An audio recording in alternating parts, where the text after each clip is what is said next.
Wee! Hello, everybody. This is Brown.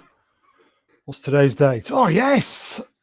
Today's date is Sunday, 1st of June. Or is it Dune? Well, it's not quite, but Pinch Punch, 1st of the month and all that malarkey. This is Brown, everybody. Hope you're doing very, very well. Hollywood shite. Should we get on with it? Yes, let's do this. Okay, so first up, the channel's very own astromech droid. It is Professor Atu. Oh, my button didn't work. It's all right. I'm here. Hey there. You all right, mate? Yeah, doing all right. It's, aside from some real life things that have, real life been shit, man. Been rough this last week. Yeah, it's going well. Things can only get better. Anyway, on that bombshell. Prof, it's great to have you on, mate. Good to be here. Shall we get let's get the next person on? Yes. Okay. Hey, it's your buddy. I'll clue everybody. Leslie. All right, Price. Hey, how's it going? Hey, how's it going? All right, you good? Good. What's up? Have you finished eating that sausage? I'm done eating. I'm done eating that Shooty. sausage. Yes, yes, shooty sausage. Yes. Yeah, I'm done. Did you have double helpings? It was a big sausage. Did you do an RTD double helpings? Did you have rice and learn peas? From the best. What? Rice and peas? Rice and peas. Something like that. Yeah. Yeah. Okay. Yes. Just nod politely and smile. Yes, R2. Yes. Okay. Yes. Price, it's great to have you on. Shall we get the next person on? Absolutely. Okay. Okay. Coming in at the last moment, it is Polar Bear. I think it's Polar Bear. It's the Phobos. Greetings. Happy Pride Month, everybody. Oh, Aren't we all excited? Yes. Cheers, chat. Cheers, Mr. Brown. Cheers, my friend. Happy Pride Month, everybody. Not that it's Pride Month the rest of the 11 months, but there you go. Yeah, I feel we're going to see a much more subdued acknowledgement of the thing this month. So I'm actually sort of excited to see how low-key they're going to make it. And on that bombshell, it's great to have you on, mate. Shall we get the next person on? Please. Okay.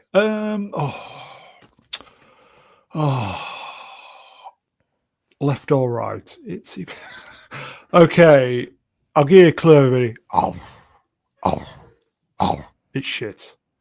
He's been in his element this last 24 hours. Hello, Ian. Oh, hello. Hello. You all right? Yeah, I'm okay. Apart from the shit that happened on Saturday, but I didn't watch it. Thank God. There you go. People They're coming in. Yeah, coming in. Look, there you go. It was. They're all coming in. Look. Yeah, it was indeed. Proper shit, wasn't it? Yeah, it was proper shit. It was proper bull, I tell you. It was shit. Dear, oh dear. All Russell T has to do is get his plastic bag out, and when a dog shits on the pavement, he's going to need a huge plastic bag to remove that from the pavement. 3. Yeah. Yep. There you go. Oh, what would give for Capaldi right now? Well, anyone taking over Doctor Who, that's what we want, really. We don't want Moff, and we don't want Russell T, because they're both idiots. So there you go. And on that bombshell, Ian, there is another. There is. Oh my lord! Do I need? Shall I give everybody a clue? Soap, big bar of it. A big bar of soap. There you go. Carbolic as well. Okay, Yeah. Look who it is, everybody. It is. Yes. Oh yes. Yes. Fantastic. We usually cover that every year. Yes, very good. It's June 1st, so I got no better image to put up than a gay LGBT from Marks and Spencer's. Lettuce. Do you have Marks and Spencer's over there? No, not anymore. Not anymore. Okay. It's so Beach beautiful. curtain. It's beautiful. They should have sent a poet. Can't believe Marks and Spencer's has stooped so low with this crap. Seriously. You know what? Whatever sells, right? Yeah. Whatever sells. Yes. Yeah. Now that's a vertical Well, that- bacon sandwich I can get behind on. But you don't understand, right? Marks and Spencer's was well respected in the UK. They make yes. quality food, Yeah, but M&S, this is just yes, crap. Yeah. Yes, M&S. I thought they had clothes. They used do. to. They When I do. was in- They're not When very I was good. in sorry. London, they had clothes. I remember that was the thing. You go to Marks and Spencer's, there's clothes there, right? Yeah, Mm. used to, but my branch doesn't have clothes anymore. It's just all food. Ah, Yeah, So, if you go like even on the online version, it's clothes, it's homeware, Yeah. it's skincare. They got a variety of stuff, and yeah, most recently food. Like they have M&S exclusive like chocolates and stuff like that. Yep. It's What What's about that one? Selfridges? What about Selfridges? Does that still about it? exist? So Selfridges is still there, right? But it's always up against Harrods, because Harrods and Selfridges in London are the ones that are considered really good. But I used to work in Selfridges. I'd rather Selfridges. Selfridges is more friendly, user friendly than Harrods. Yeah, so it used to be definitely. Saint Michael. Yeah. That's Oh, the you God, Saint yeah. Michael's, yes. Wasn't Harrods purchased by some Saudi something? Yeah, it or- was. I think it was, yeah. Yeah. What was his name? Ian, the guy purchased. Oh, fired. Harrods? The dodgy Oh, geezer. fired. Oh. He had the son that went out, Princess Di. Ah, and yes, his son yes. got Now it's killed all in the coming back car. to me. Yeah. Because Yeah. I was in all those places and I was very excited, to go to those places. It's a cool kind of British, Shall we say bollocks to the entertainment news? Let's Well, talk about Sorry, go on. Spencer. I don't know how off topic. Welcome I to apologize. Market Talk on Mr. Brown Alliance. Yeah, I think Qatar bought Harrods in 2010, right? I know the Uh, general Probably. idea. Yeah. Qatar, yeah. Yes. I worked in Selfridges for a very long time. I actually met loads of stars there. They used to make me go and pack their car, and then I had to drive to their home and unpack you their got some stuff. stories. and- Tell some stories. Lena Zavaroni. I don't know. Well, I don't know if the Americans know Lena Zavaroni. She died of, what did she die of again, Ian? Anorexia. Yep. Yeah, I helped her on her last few days before she died, and also Kenneth Williams from And that many you know. from the Carry On Carry on, movies. yes. I helped him before he died as well. It was crazy, right? So here you go. Mud Loads. Crab Ranch Drinkers channel. Yeah, you don't get this on Drinkers, do you? You were Hold like on, hold on. Ian, are you saying yeah. that you were a slave? at No, one point? no. So basically, I worked. No, I worked for Reparations incoming, Oh, folks. Lord. I worked for the toiletry section in bet you did. in Selfridges, Mhm. and then sometimes the stars would buy stuff, and then they would say to you, Ian, help the stars put their stuff or their bags in their car, Mhm. and they'd give you tips as well. But like a few of them would say, "Can you come home and pack it for me as well?" Really? Take it out. Whoa, pack Yeah. one for them. Hold Well, on. well, Kenneth Williams. Sorry, is it Kenneth? By the Yeah. way. He gave me 100 One. quid. He gave me Fuck. 100 quid just to take his bag out and put it near the fridge. He gave me 100 quid. Yeah, but it was the So- blowy afterwards, wasn't it? No, he was a nice guy. He's a nice guy. He really was. It They're all sounds nice, like you were actually. the toiletries Grim Reaper for the stars. No, the reason why they always asked for me is because I was the only male working in toiletries. All of them were females. So it was Mm. kind of a bit sexist that they thought a male would, lift up bags and stuff like that. So People I didn't all know mind you're a it. bit effeminate. But the second they bought toiletries from you, then they kind of died. That's what you're saying. Like they came, they said, "Hey, we Well- love these toiletries," and then they died. Stripping, man. two celebrities that I helped died 3 days later when I helped them, like Kenneth and That's Linda that's why Zavaroni. we've not had a Yeah. channel meetup yet. And I feel like- also met Mel from Doctor Who. I helped her as well. Mel, what's her face? Yeah, I can't Gibson? remember her name. But...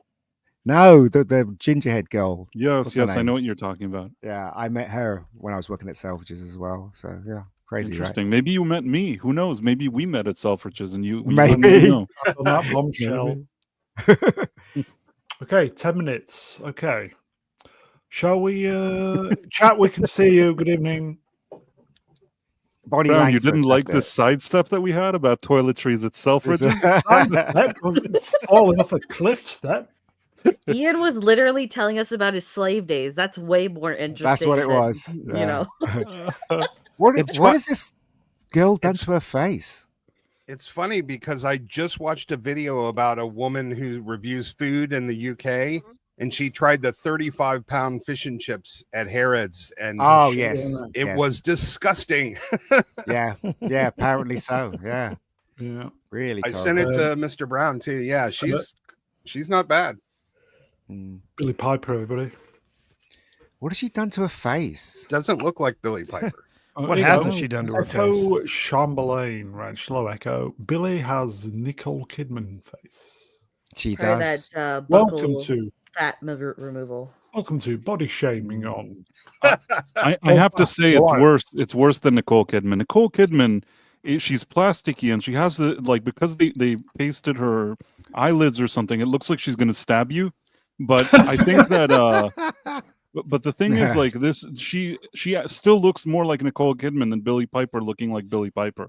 Yeah, you're right. She does. Okay, here you go. JH. Hello, my friend. Buccal fat removal, yes. Because she had a very square face, didn't she? I wish I could have a bit of that in my She had cheeks. a very, very square face, didn't she? Now her face is not square anymore. It's kind of weird. She had plenty of baby fat, it made her look sort of young and cute. She's 42, by the way. She's still young. Was all. She's still young. 42 still young. Yeah, it's prime for a woman. Well, anyway, okay. Are we going to start this or not? Yeah, start it if you want. I know we can talk more about buccal fat removal. I'm fine with that. I could do with a couple of grams of that in my cheeks, but there you go. Musings 284, everybody. Today's date. Please like, share, subscribe. Yep. Okay. Oh, I've seen this. This was sailing the high seas last week, but I couldn't be bothered. So it's out this week in the theaters, cinemas. I've seen it. Karate Kid Legends. Yeah, I've seen it. I reviewed it. Okay. Ian, do you want to go first? Sure. This film sucks. Sure. It's shit. Basically, the reason why it doesn't work is because when you saw the first Karate Kid, when you met Daniel LaRusso, he was an ordinary kid, and you could relate to him. In fact, he was the audience if you watch Karate Kid closely. And he got taught and he went through some trials and errors and stuff like that, and hence the Karate Kid. But this guy, he knows Kung Fu, and he comes to New York. His mum goes to New York because his brother got killed. But the thing about this movie is it doesn't work because you don't care about this kid. I can't relate to him at all. Ben Wang. I love that. Ben Wang. Ian, just back off with the jokes, man. Love it. It's Ben Wang. But do you know what? The only original bit in this film is when he's trying to teach, I can't remember the actor's name, how to box by using Kung Fu. Joshua Jackson. Joshua Jackson, that's it. So basically, Joshua Jackson owns this pizza place, and these people, these what are they? Loan sharks are trying to, get him to pay more money, and Ben Wang saves him by beating him up and stuff like that. Name though, isn't it? So basically, if he goes into this boxing match and he wins, then he'll have enough money to carry on with his pizza place. But he loses, and then Jackie Chan comes along and says, "Well, we're going to save your place. So I'll teach Ben Wang Kung Fu, better Kung Fu, then he can enter into the competition and win loads of money and save your pizza place, basically." But again, there's a co-story where there's this karate guy that's picking on him, and he's much better at karate than him.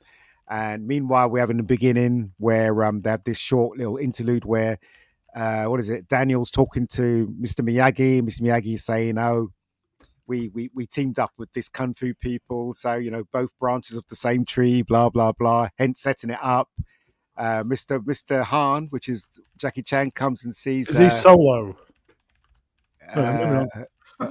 So he comes and sees Daniel and asks him for help to help him teach Ben Wang karate, and he'll teach him kung fu, so he'll be better, so he can win at this match.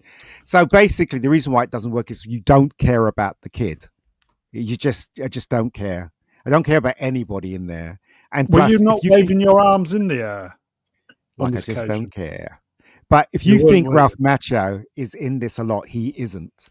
He turns up halfway through the movie and he hardly does anything. It's just a big waste of everyone's time, as far as I'm concerned. But anyway, that's my thoughts on it. I don't know what Price thinks, but there you go. Price? Yeah, I mean, he made a lot of good points. I think that this is a movie that was obviously some kind of cash grab. It looks like Sony sat in a boardroom and said, hey, Cobra Kai is on the way to being done. We need to strike while the iron is hot. At the time, they were also having some issues with some negotiations with Netflix. I suspect that's what got this whole project moving to begin with. And I feel like this is a mix of a few different screenplays, as if the idea of this guy coming to New York and teaching an old boxer how to fight, by using kung fu techniques. I don't even hate that idea, but I just feel like that's an idea for one movie. And then suddenly they kind of, to the third act of the movie, they tagged on LaRusso and Jackie Chan, and they and train him for a fight. And the worst part of this, and this is what really doesn't work here, in my opinion, it's not just a matter that maybe Ralph Macchio gave a more charismatic performance, because I think the kid that they brought, this Ben Wang guy, I didn't hate him. He was athletic. Ben Wang, whatever his name is, he was athletic, and he had he was likable enough. The only problem is that they gave him a conflicting character. On the one hand, he's getting his ass kicked in school by some twerp, and on the other hand, at night he can like battle mobsters in alleys and do like all this like fancy kung fu while teaching this other guy how to fight. So you can't be like a winner and a loser at the same time. Do you get what I'm saying? Hold on. Yeah, but Price, they did establish that this guy was the best at karate, and his karate outweighed in technique. It just, here's the thing. Maybe they established it somehow in some bullshit way within the movie. The truth is, in reality, it's very simple. When you see a guy that's the underdog, you want to see him, not you want to, but you kind of want to see him get his ass kicked, because if he doesn't get his ass kicked and he's just a loser and he's like a winner and he's punching everybody and fighting all these mobsters and teaching people, then you kind of don't really take seriously when he suddenly gets knocked down, because you figure, well, sometimes he gets knocked down, sometimes he kicks other people's ass. It doesn't create that underdog feeling. So for me, the fact that they wanted to paste these two ideas together, as if they took two screenplays, put them into ChatGPT and said, hey, make these two screenplays one screenplay. And it doesn't work. And the other thing is, the movie is 94 minutes and everything goes by really quickly. They never take the time to let a scene breathe. So you don't get to know any of these characters. So you don't care about them. It's just like, there's never been a more going through the motions movie maybe than this movie. And even with all of that, as sort of a B-level, C-level Karate Kid level Karate Kid movie, I was able to watch it. I didn't completely hate it in the sense that I wasn't suffering, but it felt like a missed opportunity. Like, they had a budget and they had some good stars and they just needed somebody else to write the screenplay or give it a little more thought. And you would have probably had a movie that was, if nothing else, decent, but they couldn't even do that. If I had to guess, sorry, 1 second. If I had to guess Price, I would guess that the first half of the movie where he was teaching Joshua Jackson Kung Fu, I reckon that was a full screenplay. And then they presented it to the studio, and the studio went, well, it's good, but can't we not include Jackie Chan? And and it became this horrible monster that it is now. Very good. That's why I think maybe. That's exactly what happened. The movie, it just doesn't make any logical sense. And it feels like too many people in a boardroom sat and made decisions, which is unfortunate. With a little more effort, even within these parameters of what they wanted to achieve here, there was probably a much better movie to make here. Yeah, probably. Yeah. Sorry. I have a slightly different take on the movie, but I do want to give a shout out. I think I saw Ian and Price. I think it was on Film Threat, where you guys were reworking the script. And you came up with a much better movie. Do you remember that stream? Who was on? We were Film Threat. Who was on Film Threat?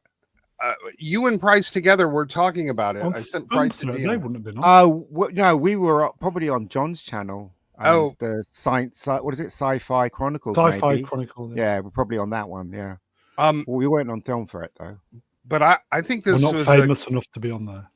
I think this is a screenplay of three different. I think this is three different screenplays mushed together, and the contrivances are really ridiculous and absurd. But this movie relies heavily on nostalgia for both Pat Morita and the original Karate Kid movies. And you know what? I sort of enjoyed myself at the time because I just wasn't thinking about how ridiculous it was. It's like, and you're right, this guy's like a kung fu master, but his monkey style is no match for karate's asshole style. Absolutely. So he's beating literally like 5-10 adult grown mobsters, just totally kicking their ass, and then he gets his ass kicked by a bully in the halls of high school. And it just, you're right, it doesn't make any sense. And then there's the mobster who's a loan shark, but who also runs a karate school, who's the sensei of the back. Like, if you drew it out on a graph, it would just keep crossing itself to the point of just absurdity. But I felt the same thing when I saw the 2009 Star Trek in the theater. I was really pumped up. And then we're walking to our cars and we're like, what the shit did we just watch? What? That wasn't Star Trek. So I was a little fooled. I got suckered in by the nostalgia, and they really did lean heavy on Pat Morita. I'm saying they had Miyagi was all peppered through this movie.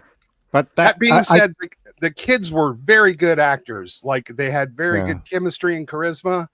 And I didn't even realize that's the guy from Dawson's Creek as the boxer. So now I think of the movie, I'm like, I don't want to wait for my trap a keeper no longer. You know that picture? I get the feeling that's a real picture. You know, when he shows Daniel the picture of him and Pat Morita, I get the feeling that was a real picture that was taken. Nice. With both of them maybe at like the they time. took behind the scenes. Yeah, I reckon that was. But the thing is, though, what they should have done is they should have dispensed with the kid, not have the kid in it, and just have an adventure with Mr. Han and Daniel. That's what they should have done instead of trying to coax the young into watching this. Because again, I would say that the young are just looking at TikTok and YouTube. They're not really interested in a film like this. People like us, we're interested. And you may be able to drag us to the cinema, but young kids, I don't know any of my nieces that want to go and see this film. None of them want to go. And see the chat are loving your reviews, by the way. We're really enjoying this review. Riveted. I do have to say, I used to own interest in a MMA gym. I'm not Joe Rogan or anything, but I know a little bit about how the fighting world works. And all other things being equal, a traditionally trained boxer is going to beat the crap out of anybody who studies. Like, these are real fighters, real scrappers, and they train 10 times as hard as like most people do any sort of school of martial arts. That's why when you get right down to MMA, you see a lot of striking, and then it's basically grappling on the ground. It's jujitsu and it's boxing. So I really don't, fight, you're going in, sorry. No, I was just saying we didn't even get to see Jackie Chan fight anyone, or even Daniel LaRusso fight anyone. That would have been the highlight of the film, I reckon. You know, them taking on someone or whatever. Johnny Lawrence in it at the ending. He was there at the ending, and it was funny. It sort of made everything worthwhile. Just that one scene. I gotta be fair. Okay. He delivered. Oh, spoilers. I think I said it in the last stream. I think I said it in the last stream. Yeah. He delivers a pizza all the way across the country, and I just thought it was sort of hilarious. What? Yeah, for Daniel. Yeah. Yeah, and and Johnny. The best scene in the film, and I kid you not, is the scene when Jackie Chan meets Daniel LaRusso. That is the best scene in the film. That actually made me sigh, because it comes from, they're talking about Mr. Miyagi, they're talking about Pat Moriarty. Do you know what I mean? So is it Moriarty? Morita, whatever his name is. Yeah. And I think that scene was probably the best thing in the whole of the film, because obviously it reminds you of the first Karate Kid, but as well as taking your hat off to that actor, basically. So, yeah. Okay. So, okay, or just a missed opportunity, or just not missed needed? Opportunity. If you want to see it. But I don't think any kids want to see this at all. Not at all. Did we say that we thought they made this because Cobra Kai was in the air and then that's what Price says. That's what Price says. I'll tell you what I think they did. This movie until now has made maybe in the box office, I don't know, worldwide, maybe 30, 40 million. And if you'll give it another week or two, it'll make, a few more few more dollars. But the truth is they're not going to lose money from making this movie, because once it's done in the theater, they're going to go to like a Netflix or one of those services and say, hey, you got Cobra Kai. What if now you could also show your people this? I mean, Netflix loves these kind of B-C movies. So Netflix may just cut them a check for $50, $100 million for an exclusive right to show it, like an exclusive window for a year, add it to Cobra Kai, and then they have like another Karate Kid thing that people will watch. They can probably strike a deal with them. So that's probably the reason why we're even seeing it. It's a rush job. People didn't think it through. A lot of conflicting ideas here that don't really work with each other. But even with all that at the end, I didn't hate the movie. It just wasn't a very good one. It's not a good movie, but I didn't hate it. Okay. Do you know what, right? Yeah, you know what they should have done, right? They should have basically, again, right? If they wanted audience to come see this, we are the audience again. They should have just maybe got 3 of them. They should have got Jackie Chan, what's his name? Ralph Macchio, and maybe Hilary Swank. They should have got in there. Do you know, with those 3. Ben Wang. Yeah. No, not Ben Wang. He didn't deserve to. That's stupid ending. They want to call it the Karate Kid. They can't call it the Karate Kid unless there's something involving a karate and a kid in it. So, Karate Kid refers to Daniel when he was young. He was the Karate Kid. Do you know what I mean? So you could use it that way. Do you know? So anyway, whatever. Shall we go on? Last comment. Oh, I heard they pre-sold this movie, so they've already made their budget to streaming. God, yeah. So I'm sure they did. Anything they make in the box office is gravy. Yeah, this is a Sony production, so it's going to be on Netflix. They already have a deal with Netflix. Anyway. It's basically just the same. Yeah. But it's just the same company who made Cobra Kai. I wanted to see more of Jackson. You know, he's really nice. He's a really good actor. I wanted to see. I was hoping he'd be more involved, but once he had the boxing match thing, he was definitely kicked out of the movie as far as I was concerned. I can't believe how good Ming-Na Wen still looks, man. You're just man, it's unbelievable. She got married to her chauffeur, didn't she? When she was doing that Marvel TV show, Agents of S.H.I.E.L.D. was a great program. A guy used to drive her around, and she fell in love with him. So she got married to him. I think it was like 10 years ago. Yeah. Okay. We spent far too long on that, but anyway, shall we sidestep? Okay. Karate Kid Legends debuts on the Cinema Score with A-. Is that good? Why do you keep bringing this up? Nobody cares about cinema. Cinema Score doesn't mean anything. Do you know what I mean? It means nothing. Must to somebody. Is that good or bad? Who cares? It's fine. It means that the people that showed up got what they wanted. That's what it means. Okay. Right, okay. They got what they were expecting. Okay. Little mini sidestep again. Karate Kid Legends slashed its way to 21 million. Slashed? Yeah. What is that thing in between Jackie Chan? It's a Wang. That's Ben Wang. It's Ben Wang. It's Wang. Wang. That's a Wanger. He looks like a bowl of kimchi. Look. Oh, no. Yeah. Get your soap ready, everybody. He's not. He's. As far as I'm concerned, first of all, he's not that.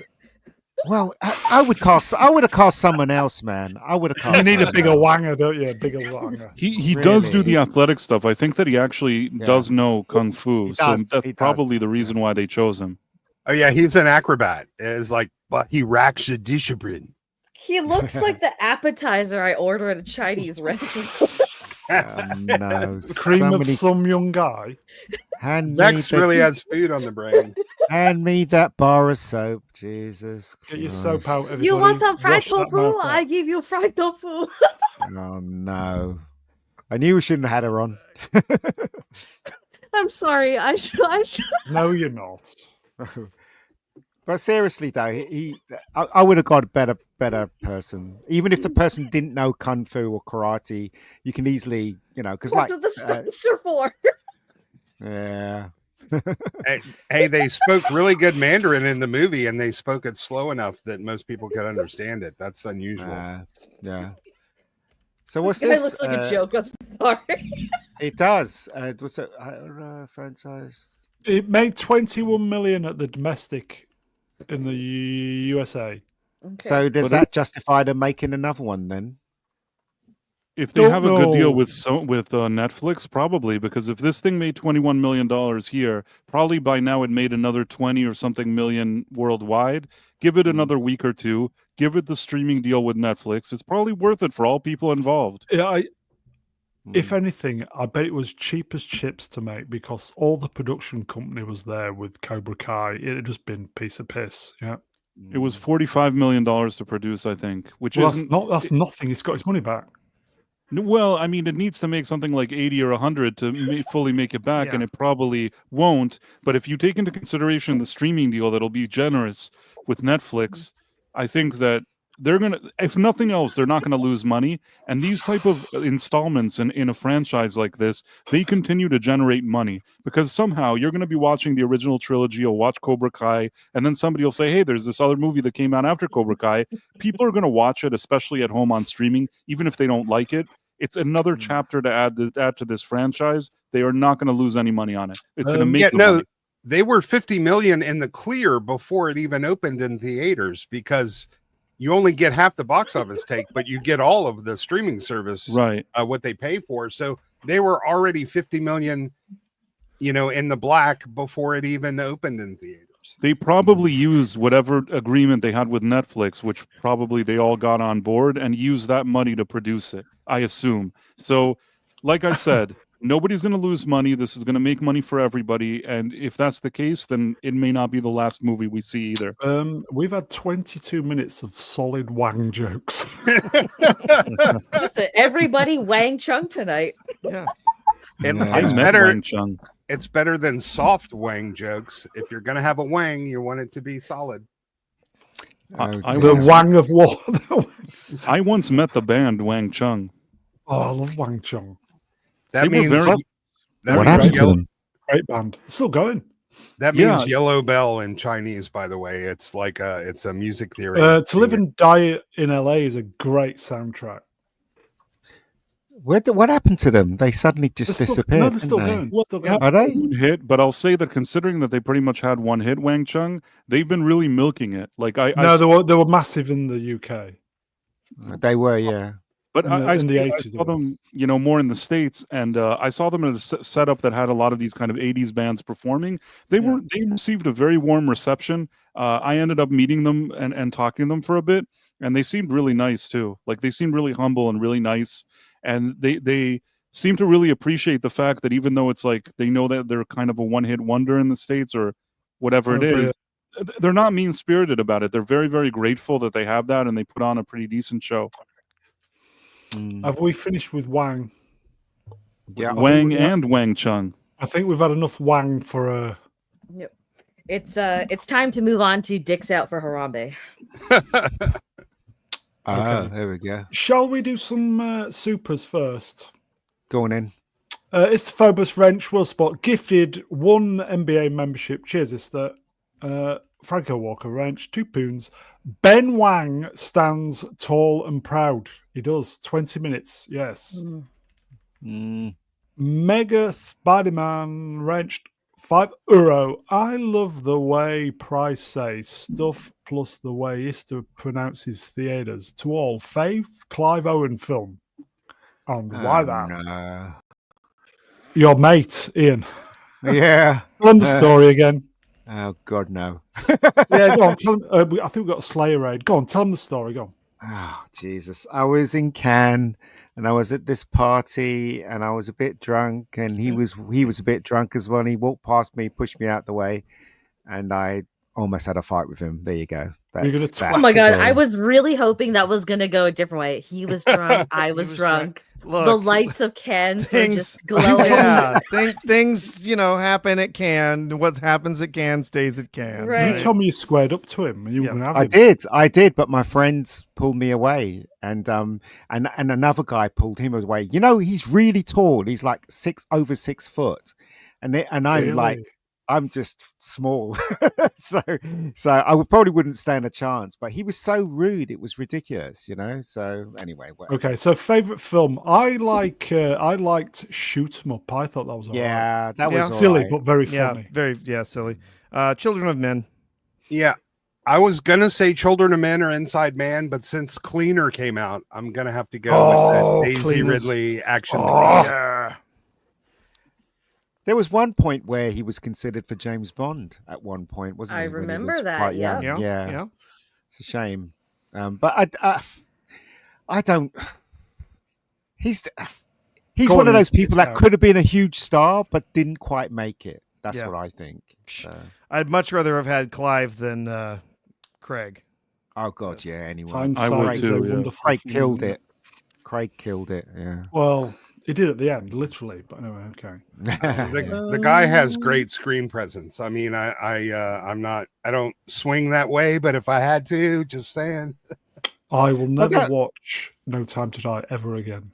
But that wasn't the only thing that happened at Cannes. We almost got run off the road by Antonio Banderas and his wife. Remember What? that as well? Yeah.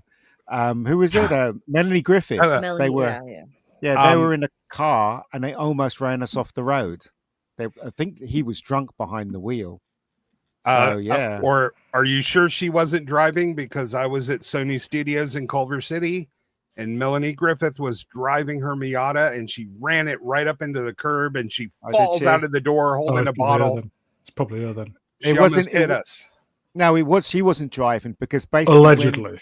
we're in one car and they were in the other, and as we were driving, he kind of lost control and hit our car, and we kind of skidded, right? And then we both kept going. Both cars kept going, but then we caught up with him because my friend Anthony was really pissed. So we caught up with him and he rolled his window down and he said, "You fucking bastard, what is wrong with you?" And then we could see Antonio Banderas look at us glassy eyed because we knew he was drunk, right? And then we could see Melanie Griffiths at the back laughing, and then they just drove off because their car was more powerful than ours, so they just went zoomed off. Yeah, there was nothing allegedly about our what happened to us either. Yeah, okay. Crazy, right? Lots of sidestepping this evening. Lilo and Stitch is now tracking to be the first 2025 movie to pass 1 billion. The film has already passed 600 million. So I saw the cartoon and the movie, right? Because everybody was having a Oh, go did at you? me. Yeah, did you go see it then?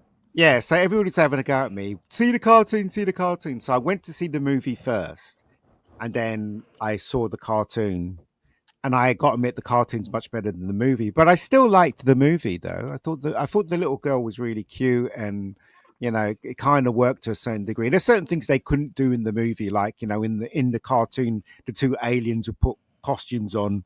Because it's a cartoon, nobody's going to recognize them, whatever. But in this one, they changed into humans, didn't they? So yeah, there are a couple of things, like a couple of changes as well.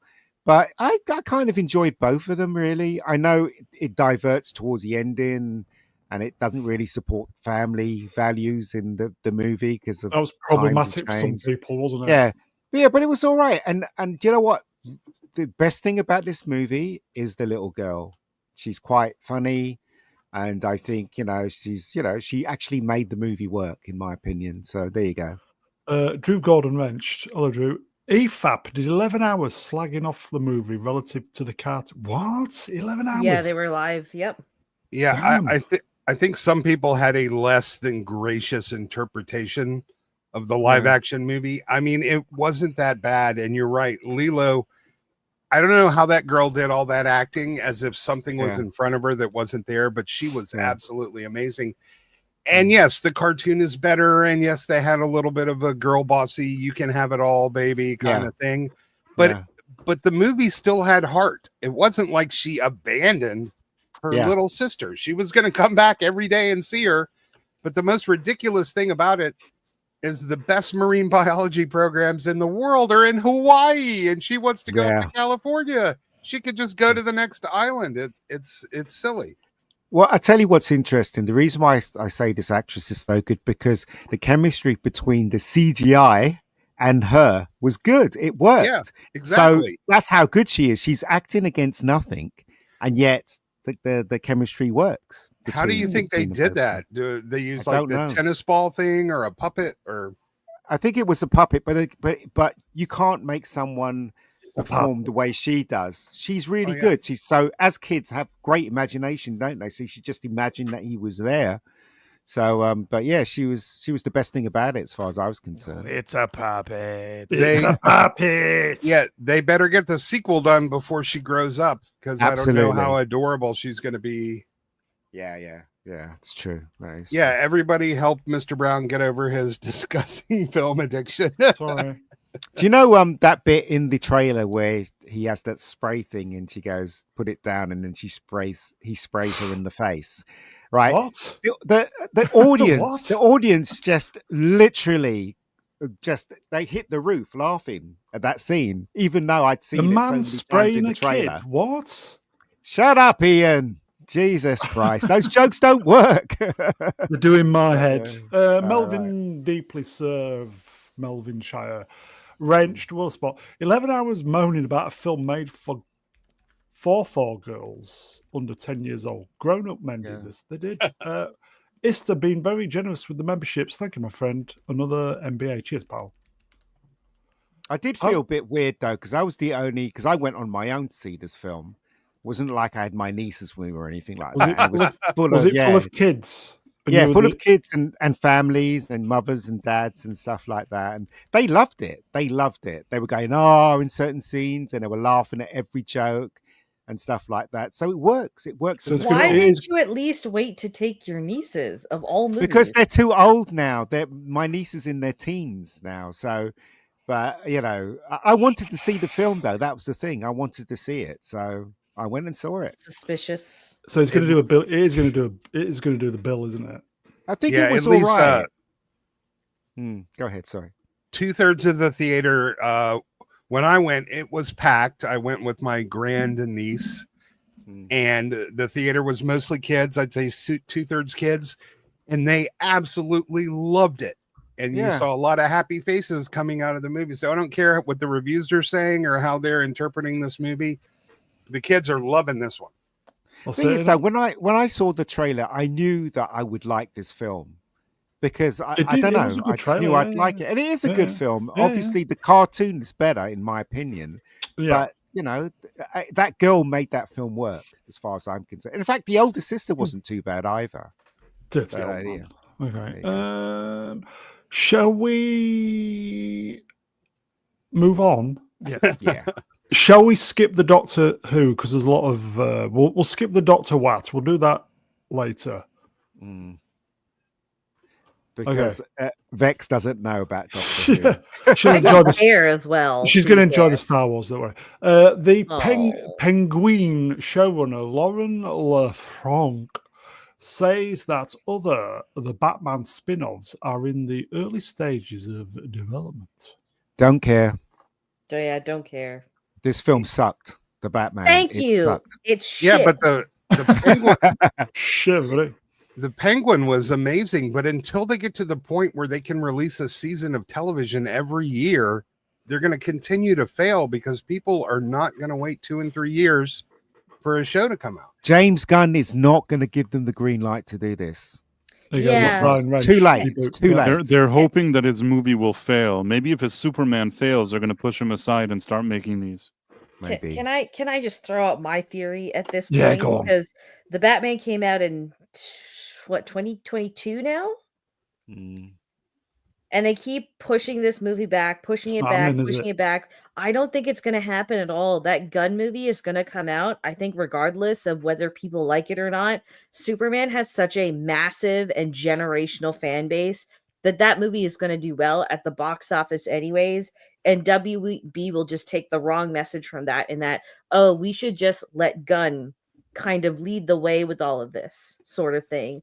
So I think this movie is probably going to get scrapped and rebooted again. If anything, any like Batman universe that is tied to this first film, it'll remain on television because the Penguin proved that it's popular there.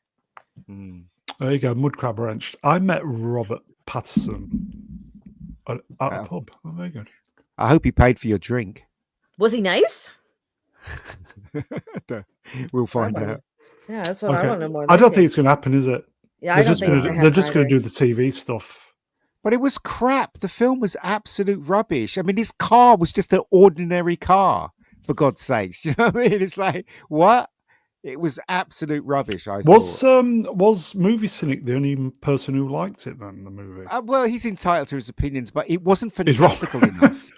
It wasn't fantastical enough, this film. It was just a man dressed in a costume, nothing fantastical about him, because Batman's meant to be fantastical, right? So I don't know. I just thought it just didn't work, none of it. Yeah, just the fact that they keep pushing this back and they keep delaying it, I think that's sign enough for us all to say that this will probably get canned. Yeah. Okay. Let's move on then.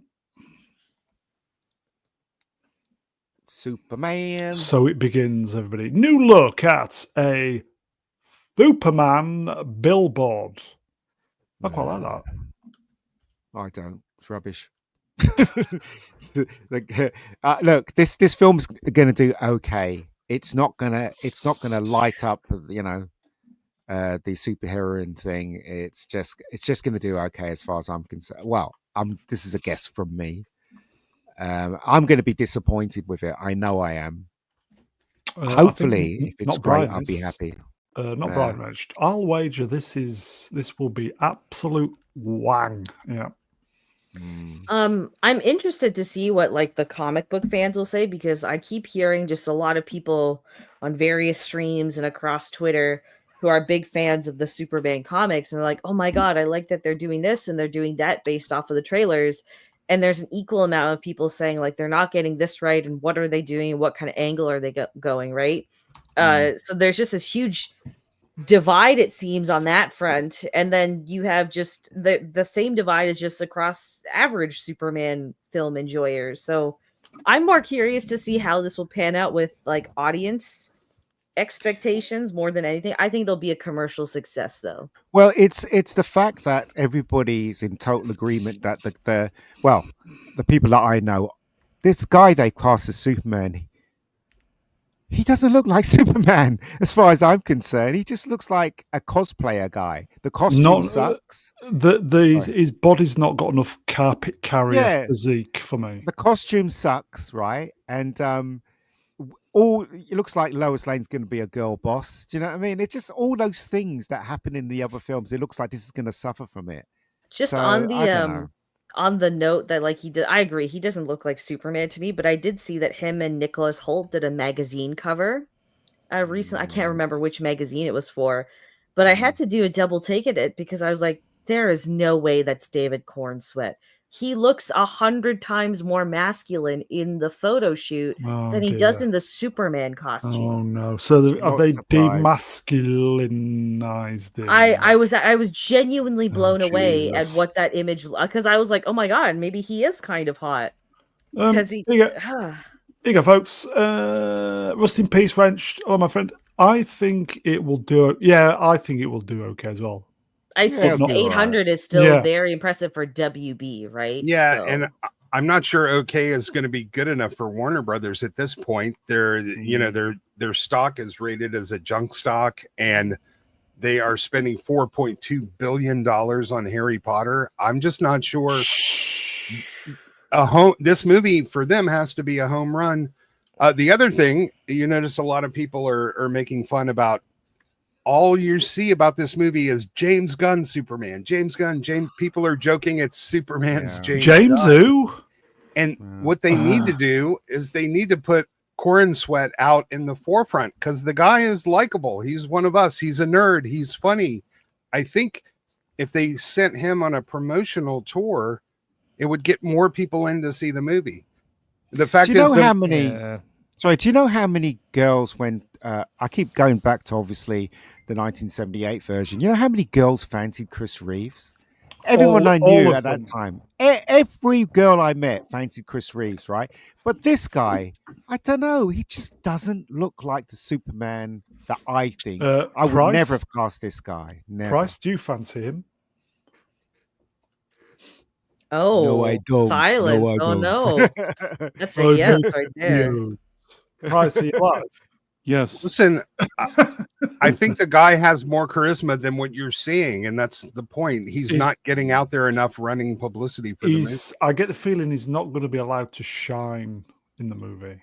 Yeah, because that's exactly I don't have right. Problematic, you see. I don't have a good feeling about the movie. I think I don't know. I have nothing to base it on. I think it's just going to be okay. It's not going to be a great movie, and maybe it's not going to be an awful movie because I think James Gunn at least has some kind of minimum level of competence. But I never thought that he was the right guy to make a movie like this because he has a more quirky type of Suicide Squad, Guardians of the Galaxy group of quirky people vibe. Yeah. And I don't think that this movie is that. I've thought that from day one, and I think that walking out of the theater, that'll be my feeling as well. And it's probably the reason why apparently there's all these reshoots, because rumor has it is that he tried to make it more quirky, and they actually wanted to make it more just a straight-up Superman movie, and he had to make a lot of adjustments. Yeah, there was that big article in Deadline about they cut out 20 minutes of goofy jokes. They reworked the ending a little bit, so this has gone significant changes since the initial screening. They changed the composer, and the thing is that the original composer, like they said, it was a scheduling conflict, but they changed composer in the middle of the movie and maybe an editor or something. So this means to me that they wanted to change the tone of the movie, meaning maybe the original composer was doing that weird electric guitar thing that he's playing the Superman theme with his guitar, and it was super annoying. And now maybe they went for a more traditional score. Perhaps they had to edit out all those kind of quirky jokes, and they had to re-edit it as a more straight-up movie, like a more with a bit more of a serious tone, not too serious, but a bit more serious. That's the feeling that I'm getting here. Maybe they'll still manage to salvage it. Maybe it'll be like a Richard Lester situation, like with Superman 2. But honestly, I think this movie is just going to be okay. That's my expectation. Prof, what do you think? I'm still going to be there day one. I want to go see this. I want it to be So do I. I really want to go and enjoy this film. Good, even if it's just sort of a more generic superhero film. Maybe it's not just an amazing Superman film, but if it's enjoyable, if it's fun. But now that I've heard all the stuff that we've heard about, they've done test screenings and these people don't like it and these other people don't like it, and now the studio's forcing them to make changes, taking out 20-some odd minutes of the movie, and then and taking out all the humor, and then it's just like it sounds like this is going to end up as a Frankenstein's monster. All people want to see is Superman, right? Didn't the people read the script before they started shooting? No. Why is there so many changes? It's ridiculous. In other words, right, what the execs didn't pay enough attention to this movie, right?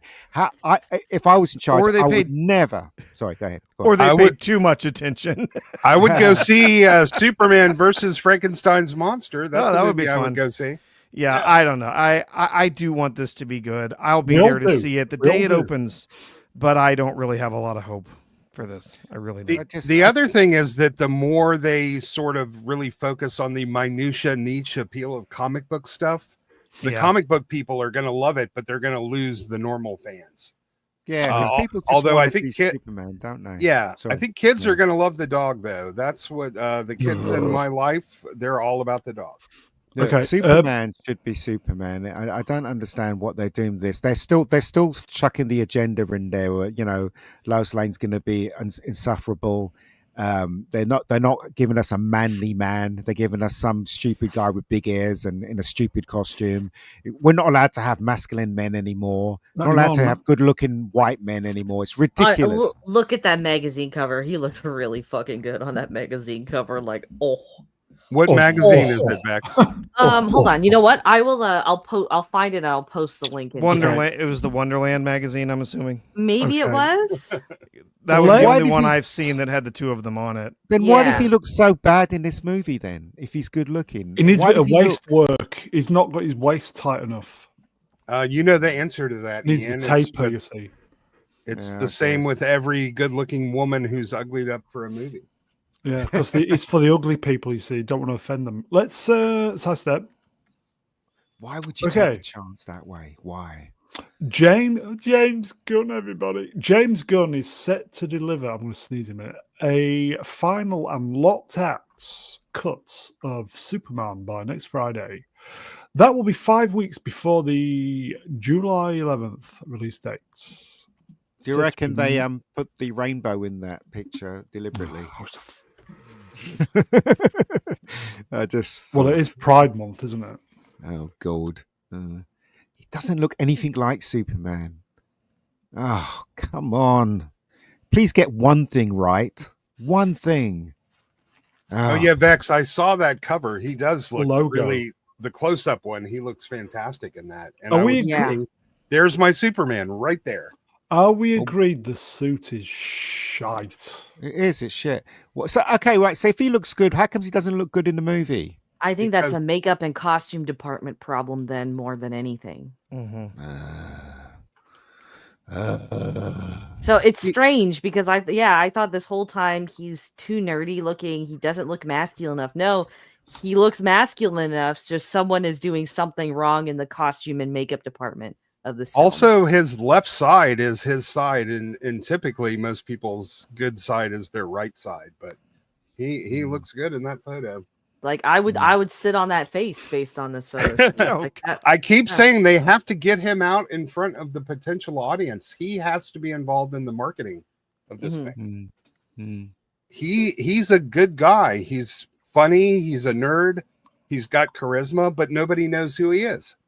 Movie's called Superman as well. I think it's James Gunn's Superman. Oh, sorry. Yes.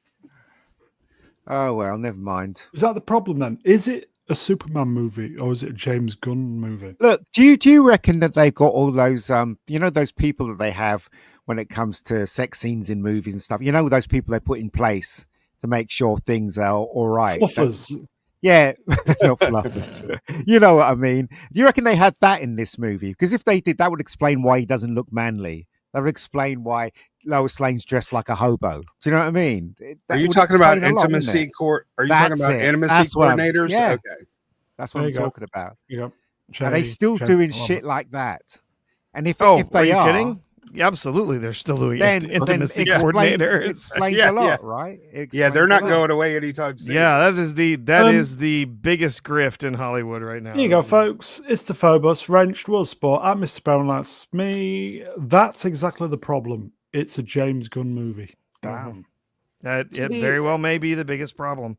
I'm just thinking out loud. I'm just thinking that's probably better marketing for them right now than just saying Superman, because James Gunn is a pretty well-known name, especially among the comic book movie fan crowd. So I'm at, because nobody else really knows anyone in this film. Like, let's be honest, we all know them because we like to pick apart this shit, but most normal audiences won't. So they'll just see James Gunn and think like, oh, he did those Guardians films that I really liked.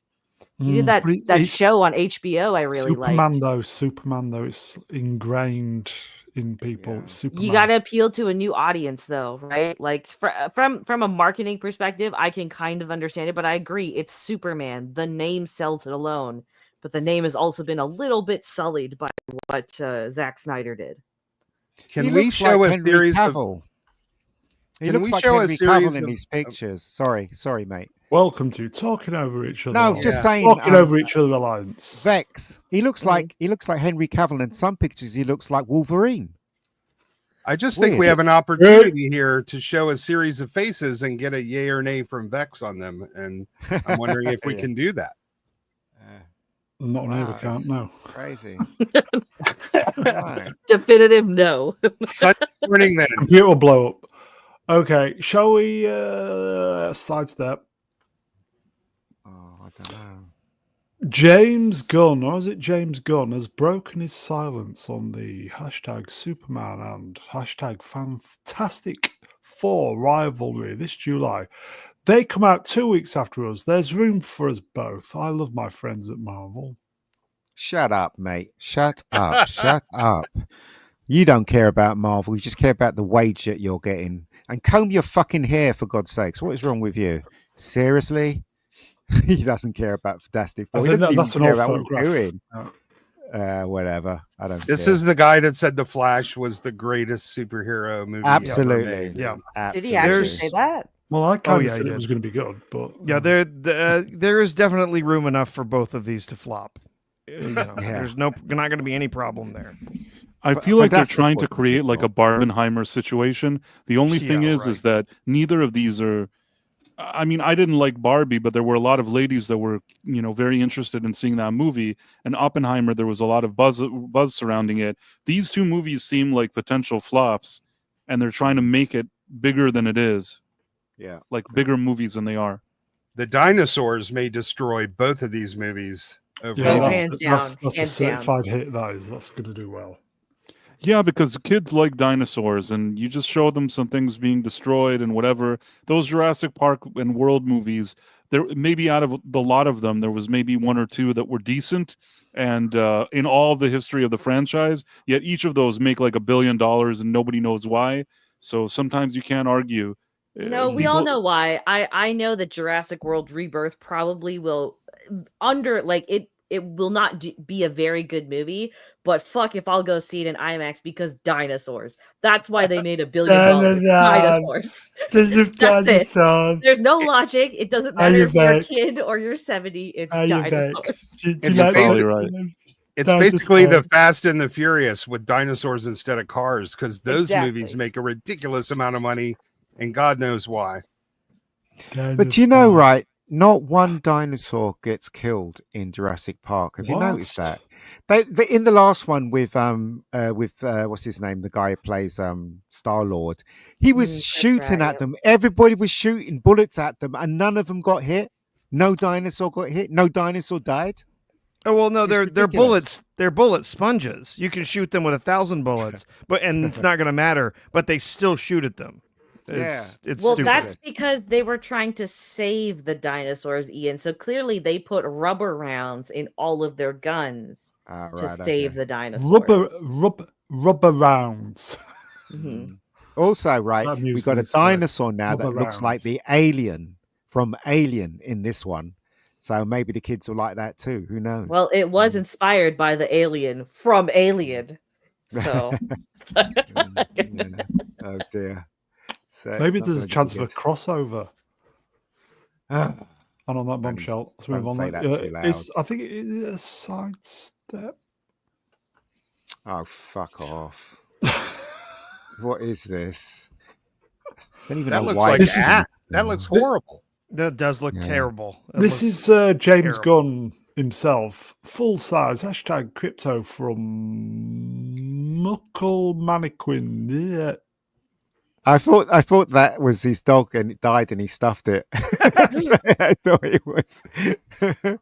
Oh god! I see a lot of nerds digging all of the crypto crypto merch that they're making, because there's stuffies as well. So nerds are digging this kind of merch. Yeah, it's a market. I'm not sure which nerds. I wouldn't own that if you listen. Paid me to have it. I wouldn't. Guys, it's a dog with a cape. For God's sakes, how stupid could you get in a movie? For God's sakes. But it was in the comic book, Ian. You've clearly not been out on Halloween very often, have you? Do you know how many dogs with capes? Doesn't mean to say it should be in this. Doesn't mean to say it should be in this movie. It's ridiculous.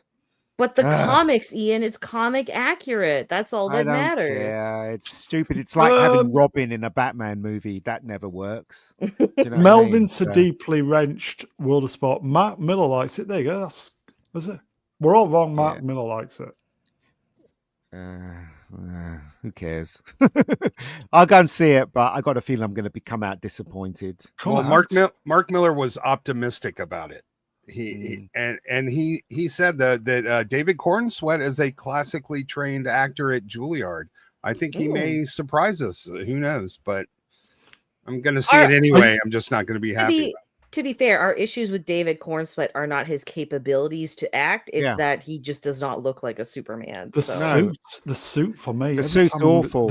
Every time the suit is just going to take me straight out of it. Yeah. I think that at the end, I could be mistaken here. I think that the casting may not be the issue with the movie. I'm not sure that people are going to watch the movie and think, wow, this David Cornsweet guy ruined the movie. I think that it's more going to be along the lines of This movie has a silly tone, and there's some other weird, quirky things going on in it, and I think that that's going to annoy people more than his performance. But I'm just guessing here. This is just my instinct. Who was around when the first Christopher Reeve Superman came out? Because I remember we weren't entirely convinced by the trailers either, but wow, that movie blew us all away. What? No, I was definitely. When I always say this. My dad was buy newspapers on a Sunday, and there was a magazine and newspaper, and the middle page was him flying past the Golden Gate Bridge, and he looked like Superman. And I was like, I want to see this film. Nothing that I've seen them put out with this James Gunn thing makes me want to go and see the film. Nothing. I am going to go and see it, though. I'm not excited about it at all. Ian, to be fair, aren't you just being maybe a little too cynical? Maybe that's why you're his just middle name. What are you about, Vex? You're so deep in the it's shit pile that you're just like everything is shit now. No. But the thing is, though, you know what? A lot of people like to blame the fans and say, you're toxic and all that rubbish and stuff like that. I always say, right, don't blame the fans. What I say is, these people created this situation that made us be like this. Do you know what I mean? So they can all fuck off. It's they caused all this. There you go, right? folks. There you go, folks. So there you go. They caused it. Who remembers? Joking, by the way, who remembers Thor: Love and Blunder? Thunder. Oh. Was it the third one? I tried to block it out. Yeah. Well, Ragnarok was the first. Ragnarok was the third right. Sorry, Ragnarok. And the fourth one was Love. Okay, Ragnarok. He just pushed the humor envelope to about 9.5. He should have just kept it at about 8, and it would have been a really okay movie. It'd been pretty good, but they just pushed the humor just that teeny weeny bit. I hope this isn't going to be the same. I think it was more than a teeny weeny bit. I mean, I just started to grate. It was just too much. I want to say Thor into a joke. I want to say, right, that the reason why these films are so mediocre is because the way they used to make films in the old days, they used to respect the script and they used to try and do the best they can with the script, right? But today, it's more than that. It's about pushing the politics. It's about trying to tell the fans that they're crap. It's all this rubbish. They should be focusing on making a good movie like in the old days. Getting the best cast, getting the best script writers. But now, because of DEI, you're getting mediocre stuff. You're getting people who are not talented. Shall we sidestep? Can I make a hot take before you move on? Yeah, go on. Just to your point, Ian, I think we're definitely still in the midst of that era of pushing personal politics in mainstream media.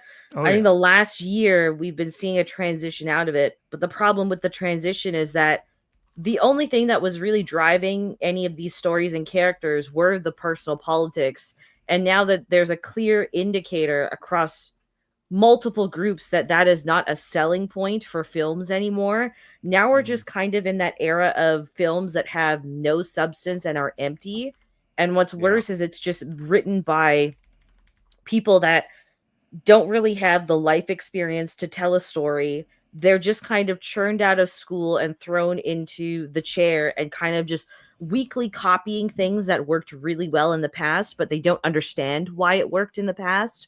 Yeah. So I would argue that, we're kind of moving out of that, woke slop era, but we're just entering the slop era.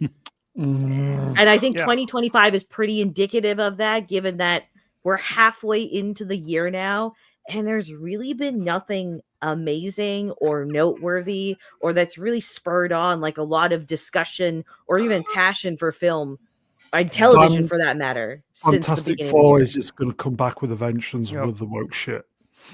Shall we move on? It's not a sidestep, it's a move on. Peacemaker. James Gunn's Peacemaker. Come on in, get it right. Details on Peacemaker Season 2 takes place 2 years after S1, has a new opening dance sequence. Michael Rooker's character is hunting eagerly. New look will be shown at San Diego Comic-Con. Ties directly to #Superman and what comes after. Other DCU characters will appear. One really big cameo has been teased for the end. Who cares about Peacemaker? The normies don't know the fuck Peacemaker is. Actually, And a I lot of don't care normies about liked him. Peacemaker. A lot of Yeah, normies I liked did. Yeah, the Peacemaker. normies did. I thought it sucked. Wow. balls, We were all but, locked down it's though, fine. weren't we? But anyway.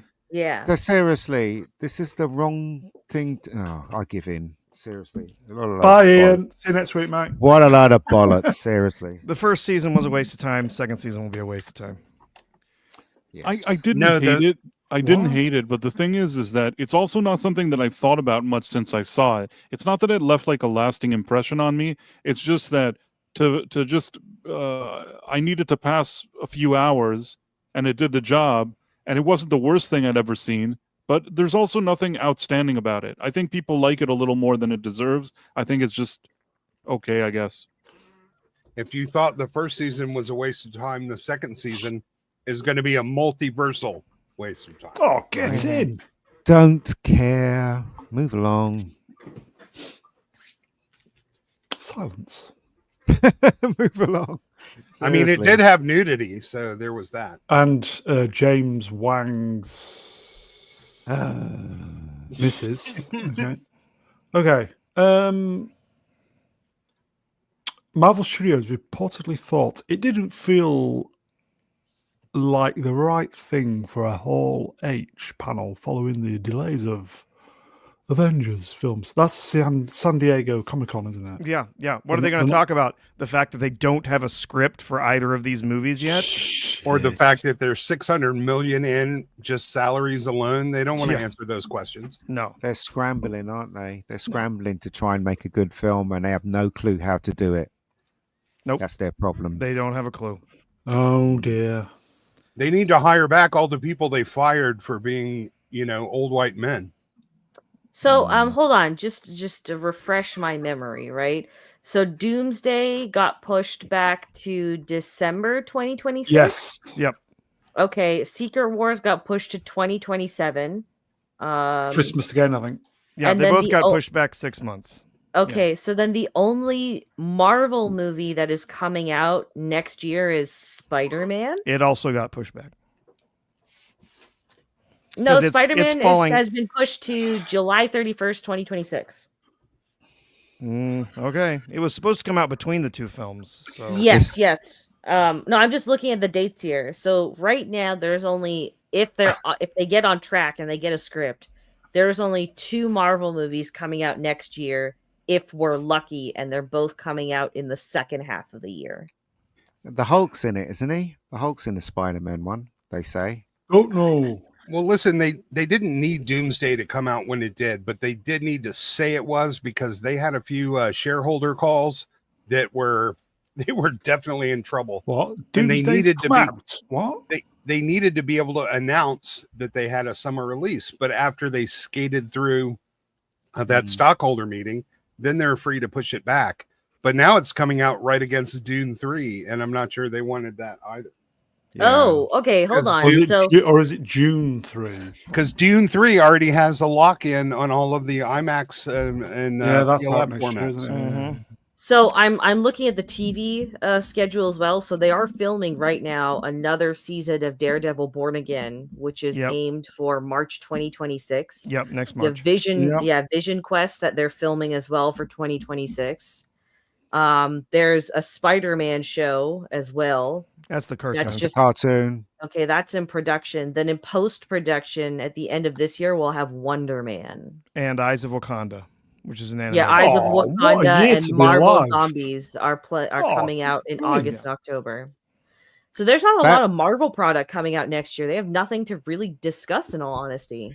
But hold on, so if this new Spider-Man cartoon is coming out, is it still going to be woke? It's just the second season of the one. Well, that came out it's going to year. be woke, right? So basically, woke is here to kind of stay really with Marvel, and then you got Wonder Man, who's black, which he isn't black in the comics. So yeah, we're not Ironheart in a month.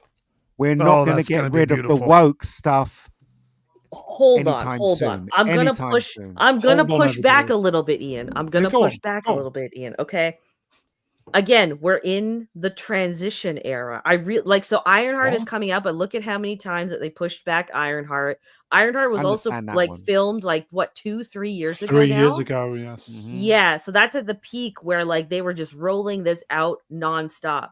I think that my prediction is, and this is the reason why they're not taking Panel H, they are recalibrating everything they thought would work because they are now feeling those low viewership numbers on Disney Plus streaming, and they're feeling the stretch of these bloated budgets and underperforming box office releases. Sheer fucking because of the woke. Is that what you're saying? Yeah. So I'm saying that what we'll end up getting is probably a bland movie at the end of the day, but it's probably not going to have as much woke as we've been used to seeing in Disney for the last 5 to 6 years. Yeah, it won't have as much, but it'll still be there. And I will say the reason is they have not fired the people that were responsible for writing all that stuff. I will say they'll still be there, so the woke will those still be people there. are still bitter.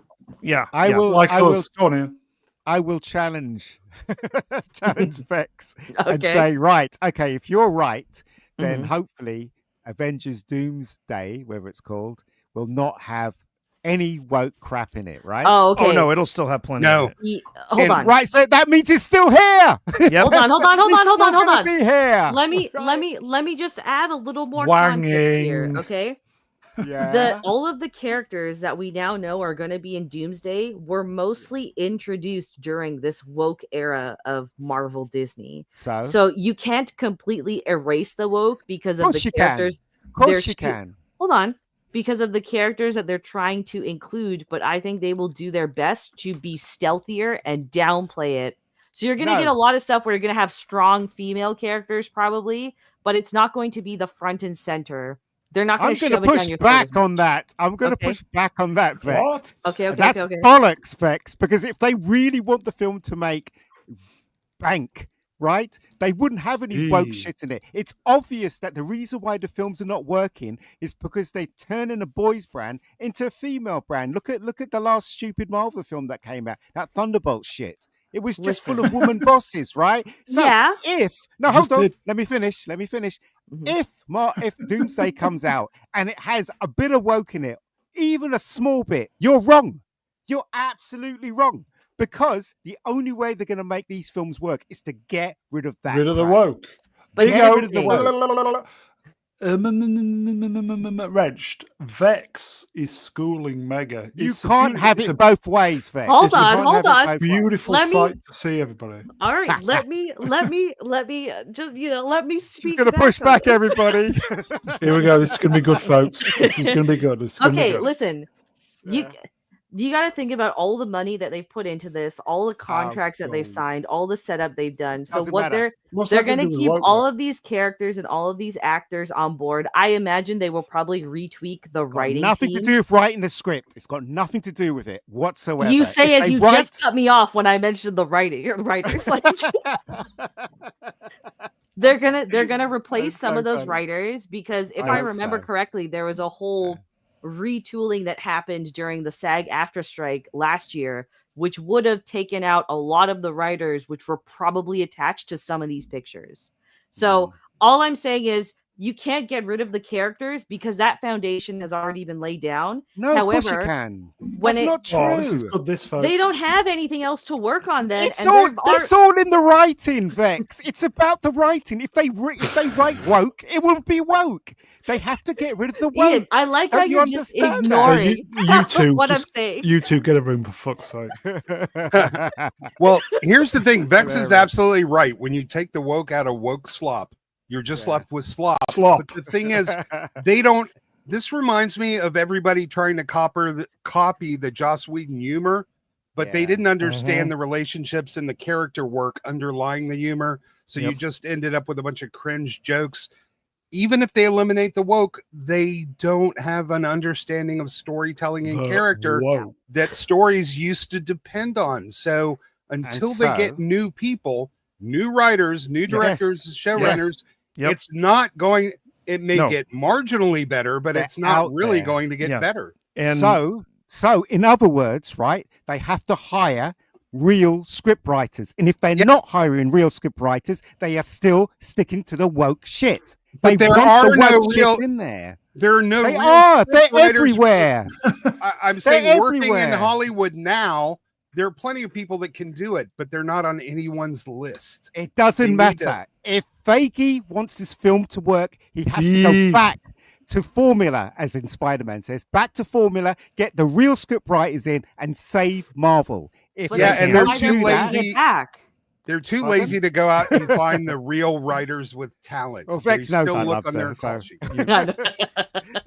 I would say this. I don't think you can save the MCU. It's done. I agree. They can write it. They can get whatever writers in. They can have done, they can have whoever write Doomsday. They can have any of the characters show up. No one cares anything for these characters, no matter who does the writing, no matter what. The normal people have gone. The MCU, they can't find a movie that will make them more than 400. Doomsday is going to cost them. These two films are going to cost Disney over $1 billion in losses because they are not going to bring people into the theaters. So it doesn't matter. Yeah, it's still going to have woke in it because they're still going to have woke writers in it. They're still going to have woke characters in it. It's going to be less, and it's all going to be slop. Never go back. Yeah. Right. Again, I kind of agree with Vex, and I kind of agree with you. Right. But everybody knows the right thing to do is to fire the people that they've hired, get real writers in, if they want to save Marvel. But they won't do that because they're in LA. They're entrenched with this nonsense. Well, it's never going to change. Well, here's the thing that would have to change, Ian. Yeah. They would have to get rid of Kevin Feige, and it's not happening. Absolutely. Or Kevin Feige would have to wake up one day and realize that everything's going to be fucked unless he gets the right people in. Do you know what I mean? He'll be done after Secret Wars. He wants to do it. It's whether he wants to do it. Okay. He'll be gone after Secret Wars. Okay, let's be honest with Vex. Let's be honest, okay? Yeah. Regardless of whether they get the best writers, the right thing to do was to just let Marvel take a breather for 5 years. Absolutely. Come back. Yeah, that was Endgame. They should have. Totally. Should have. They would have been in a much better position now. They could have even got away. I think they could have even got away with a minimum of 3. Yeah. Just to make people miss it. And they could have just gone away 3 years to really hone some good scripts. But they just got greedy and arrogant. Sheer fucking hubris. Yep. Yeah. So instead, they spent 5 years putting out meaningless, aimless garbage and with no real plan for what they were making. Mm-hmm. And then, of course, they got screwed by, going with this whole storyline with Kang that just completely fell apart.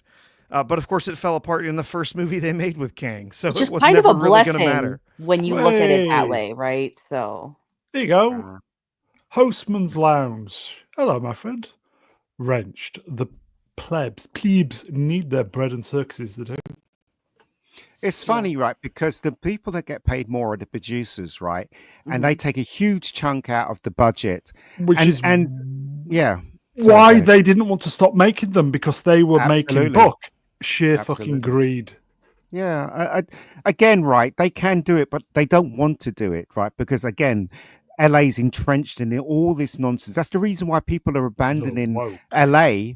And they're making movies in other, like Dallas and stuff like that, because they will not change. They will not change. And that's what needs to happen in Hollywood. They need to get rid of this crap.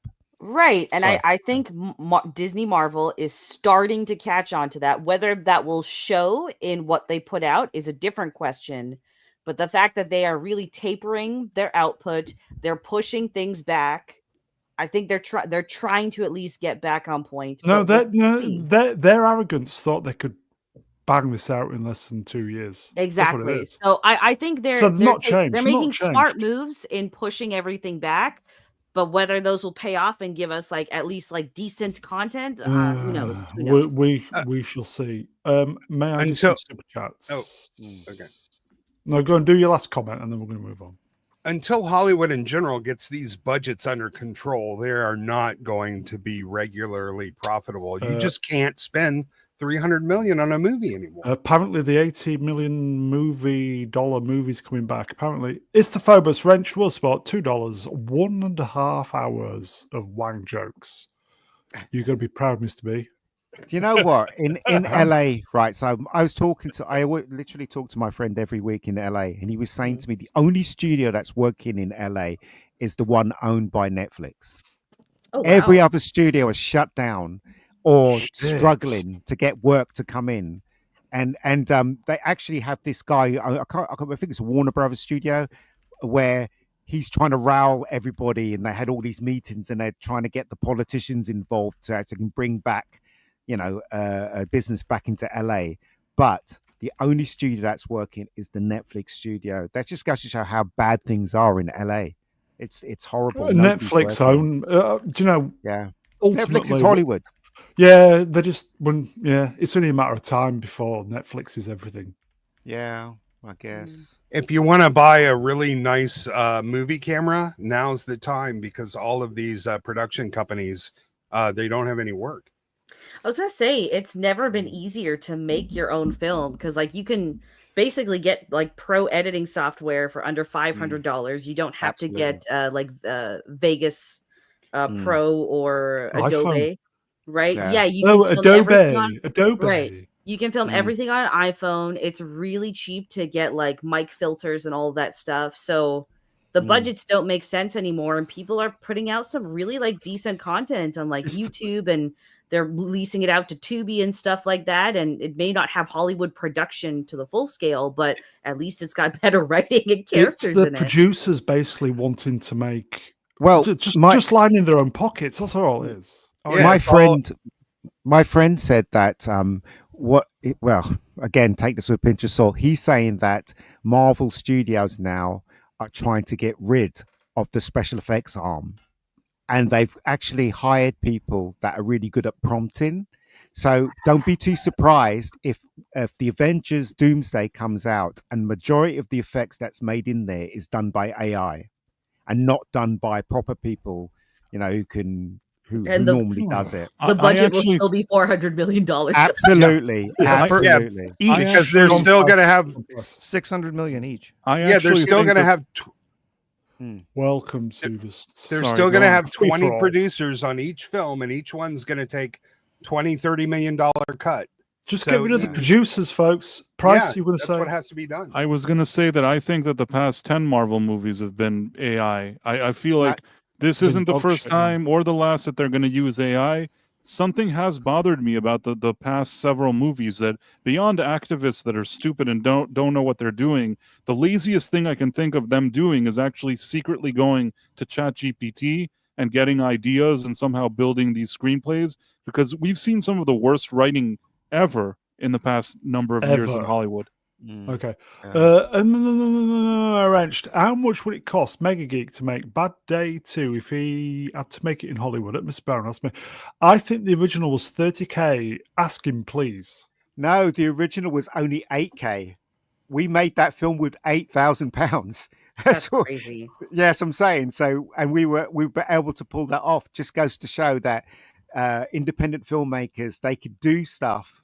And as I'm saying, there's no excuse now for Hollywood. This is probably going to be the rise of the independent filmmakers. They're probably not going to make a lot of money because there's really nowhere for films to go anymore apart from Netflix. And that seems to be gatekept by a lot of people that have power in Hollywood. So it's still going to be hard for independent filmmakers. But what you'll see is more independent films being made by people who want to create original content. Now they call it content. Jesus Christ. I think we're already kind of seeing that with studios like A24 coming up, right? Yeah. So we're already seeing that transition. Yeah, we need to see more of that. I'm all for these big studios collapsing. I'm ready for it. Do you know the amount of money that Hollywood will these people be spending on visual effects, like going to ILM? They could take that money, not even half of it, not even a quarter of it, and go to the biggest AI that's on the internet and basically do prompts and get the best of the best, and the effects will come out just as good as if you hired all these people from ILM to do the effects. Do you know what I mean? So that's where they're going at the moment, and a lot of people are going to be out of work. So there you go. Okay. We've got super chat, if I may. Romeo Tango November Zulu Wrench Will Sport, 10 New Zealand dollars. Thank you, my friend. Woman staggers into a bar and orders triple vodka. Bartender says, "You just had sex with Chuck Norris." She smiles and sighs how do you know? He replies, "You've got justice running down your leg." Yeah. Oh no! Oh no! Oh. And on that bombshell, let's move on. Oh. Make it, And on that bombshell, make it stop. Oh. Make it What is stop. the latest rumors? Is No, that we'll get to. No, we'll get to it in a minute. yeah? We'll get to it in a minute. Okay. The runtime of the Fantastic Four First Steps is reportedly 2 hours 10 minutes. I thought it said 10 minutes. I was like, oh, there's 2 hours right there. Oh dear, oh dear. This is going to be shit, isn't it? It's going to be shit. Everybody knows it. Everyone knows it. You know And what? do you know? Yeah, Oh, go on. okay. No, Go go No, ahead. go on, Vex. Go on. Oh, We've I had- just we've heard enough of him. really want them to like turn the TV on at some point in this movie, and then they just play that clip of like Pedro licking the lightsaber glow stick thing.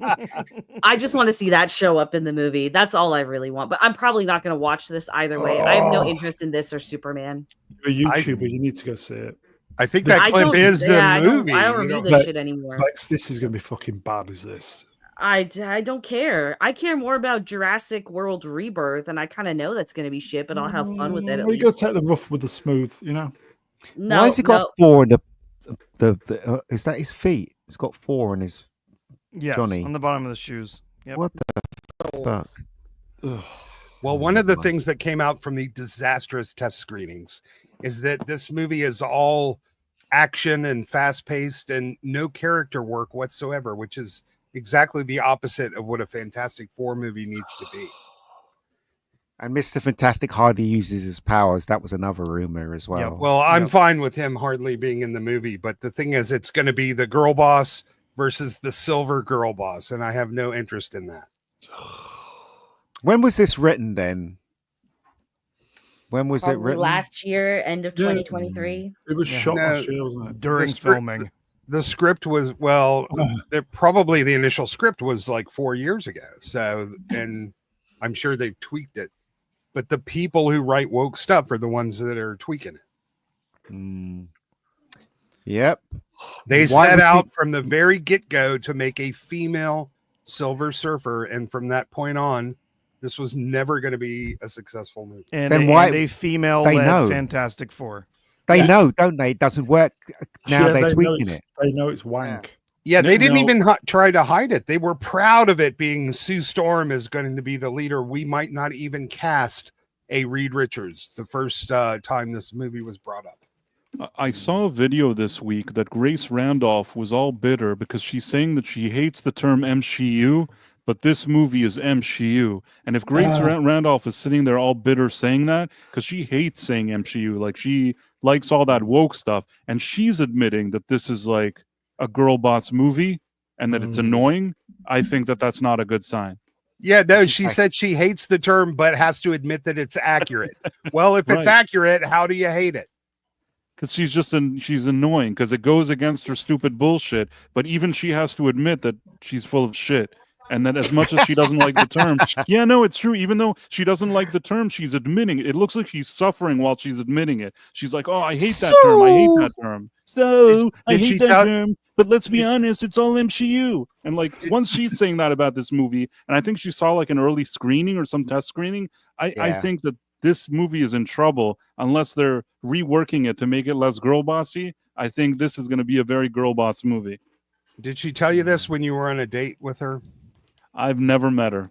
I I'd would like to want to meet hear her. that story. I would. Love to hear I that would like to story. meet her. That would be funny. That would amuse me. Yeah, you need to take her to school, man. When you make a film in LA, it's inevitable that this crap is going to This was shot. This was shot This is in UK. This was shot in London. Doesn't matter. It was in born in LA. LA. It was born in LA, so it's going to have that shit. It was in probably isn't it? made over here because they got the tax breaks and Yeah, the exactly. UK taxpayers. I'm paying for this money. This film, Ian's paying for it. All the Brits in the chat are paying for it. Yeah, so Yeah. it'll only lose 300 million instead of 350 million. and it is coming directly out of your pockets. I'd be pissed if I was a Yep. Brit. Yep. Nothing we can do about it, though. Well, it's either that or boats. But anyway, Mm. bit of politics. Okay, shall we sidestep? Two separate sources confirm that the end of a Fantastic Four is a complete. Sorry, that the end of Fantastic Four is a complete disaster, and that fans hated it. Hold Didn't on. they read the script? Did they not read the script? For God's sakes, before they started shooting this, what is wrong with these people? Two questions. Go on, Beck. Didn't read it. Do we know what those endings are, and who are the fans, quote unquote?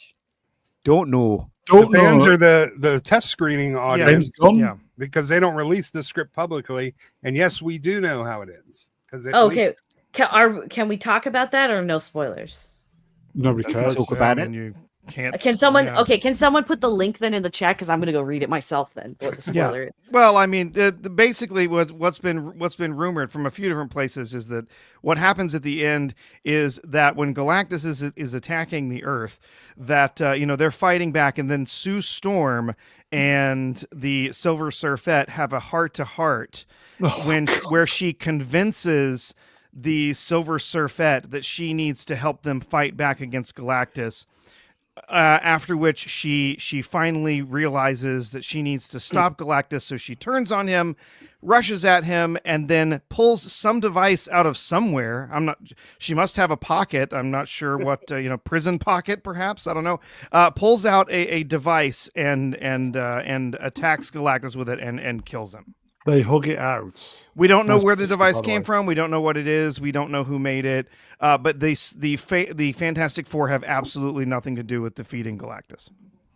Interesting. Well, it was the Sue Richards Oprah style conversation that ultimately defeats Galactus. Yes.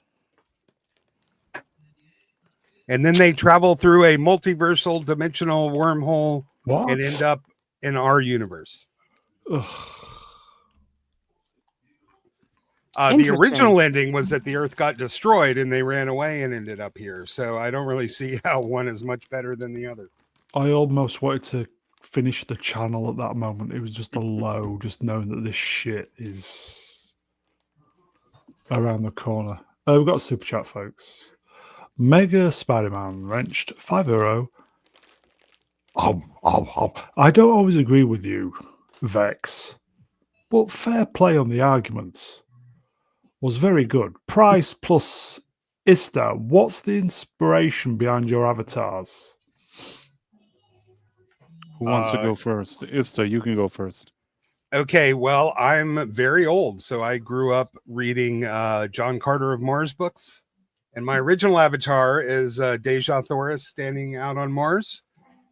Ooh, and I also am somewhat of a cigar addict. So everybody seems to like the cute little animal things. I love polar bears. So the other one is just a little baby polar bear smoking a cigar, which I often use in AA online meetings. So and Price, you're a puppet, yeah? I just at some point wanted an avatar, and I liked Star Wars. So initially it was sort of inspired by Admiral Akbar. Although I made sure that it's not really Admiral Akbar because I don't want to be a copy of that. But sort of it gave me an initial inspiration.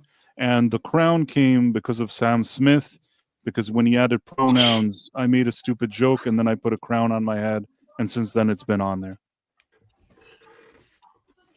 Very good. Okay. I know, disappointing. Sorry, Mega. Yeah, mine is probably disappointing too. Sometimes you Yeah, no, you're back. Yeah. I'll just say that we didn't have an argument. It was a heated discussion. So there you go. It was a robust discussion. Yeah, I didn't see it as an argument. I just saw it as Ian clearly demonstrating that he forgot to change his tampon this morning. And Ian was enjoying himself. Oh, I'm just kidding. I'm just kidding. So I do have one more bit. I used to be Murphy's lawyer, play on words for Murphy's Law, but after being called an istophobe for so long, I went with the Mars theme because Phobos is the big moon of Mars. Okay. So Can we sidestep then? Is that the Oscar? Oh, no, it's not. Sorry, I thought it was Oscar. A new clip from #Fantastic Four debuted at CCXP showing Sue Storm going into labor in space as Silver Surfer tries to kidnap her baby. What? Why are they trying to kidnap her baby? A sofa ate your baby. Well, Franklin Richards is the most powerful being in the Marvel universe. She's pregnant in real life, by the way. But Franklin Richards has the power to create other universes, and so can Galactus alter wants reality. To devour, he wants to devour other universes, so that's why he wants the kid. In this movie, these ladies are going to work together with the baby to save the day or something, right? So basically, Galactus wants the baby for takeout purposes, so he can create more food. Pizza. Yeah. Absolutely, he can order out pizza. Can I just point out I'm really confused by the physique on this Silver Surfer. Yeah. Like it's very masculine. These are literally just mosquito bites for titties. It's Dylan Mulvaney, isn't it? I think Dylan Mulvaney might have a more curvaceous figure than this, in all honesty. It's based on Zendaya.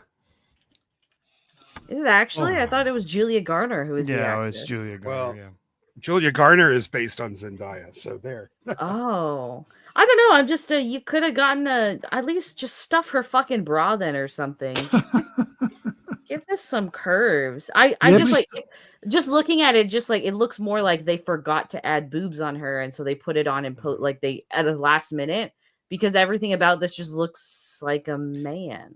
It should be a man. Yeah, it should be a man. Yes, exactly. That's the irony of it all, right? It's supposed to be a man, and you can't even make this look like a half decent woman. I hear water bras are nice and they're quite affordable.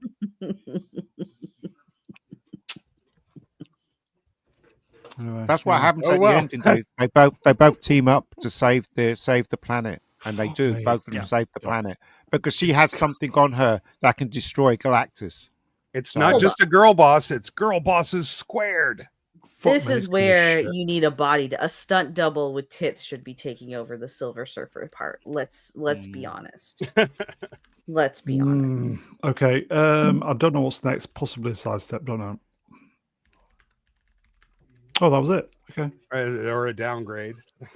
Daredevil Born Again has become the only live-action #MCU Disney Plus series to never chart on Nelson's. Because nobody watched it. You know, as mediocre as it was probably better than a lot of their other series, even with all of its issues. But the thing is that they lost subscribers, they lost fan goodwill, and they just lost viewers that at this point they put on some crappy show on their streaming service, and it's no longer an event. They could put on a show with Sydney Sweeney naked for an hour an episode, and no one's going to watch it. Well, don't be so hasty. Don't be so hasty. They basically have Bluey. It's like 40% of their entire viewership is one show that they don't even own. Bluey is the only reason why they produced Doctor Who, by the way. They never wanted to produce that show. They wanted nothing to do with it. And the BBC basically did like a carrot and the stick.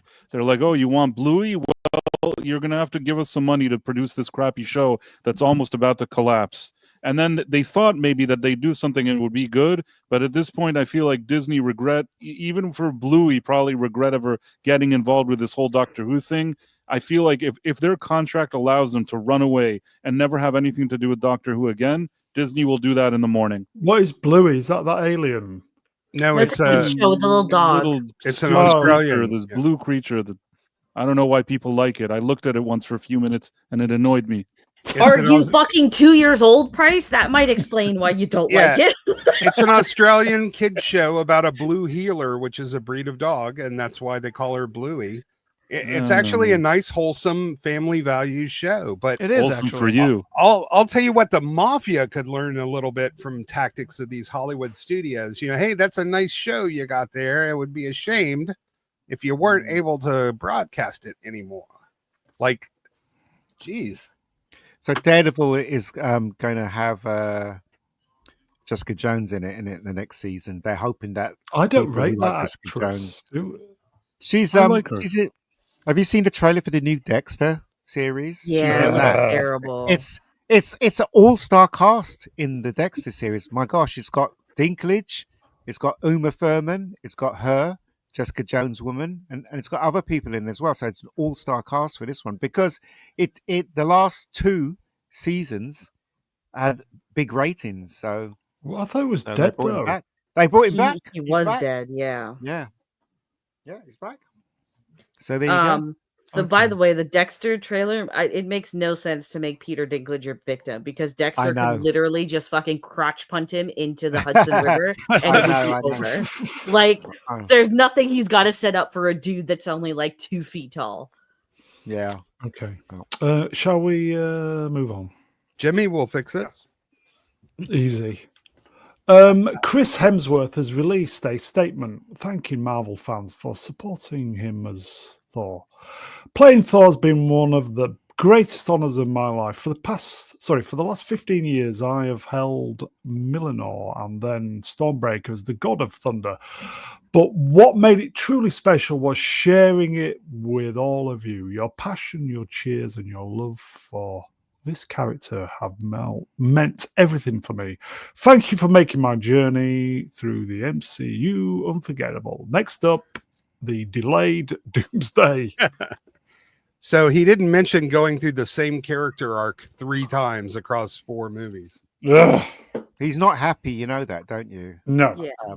Again, I would say I know people in LA, and a lot of people saying that he used the word shit, fucking bollocks. Well, didn't use the word bollocks. I put that one in there. But yeah, he's not happy with the way they done Thor. Yeah, he said he wishes he never quit surfing. He could have been a Silver Surfer. That's a surf all the ladies would ride. Well, he was a professional surfer. That's how he got discovered. Oh, okay. The same line applies then. That's what's written there is him and Marvel saying put something out, and that's what they put out. But he's not happy with the way they portrayed Thor.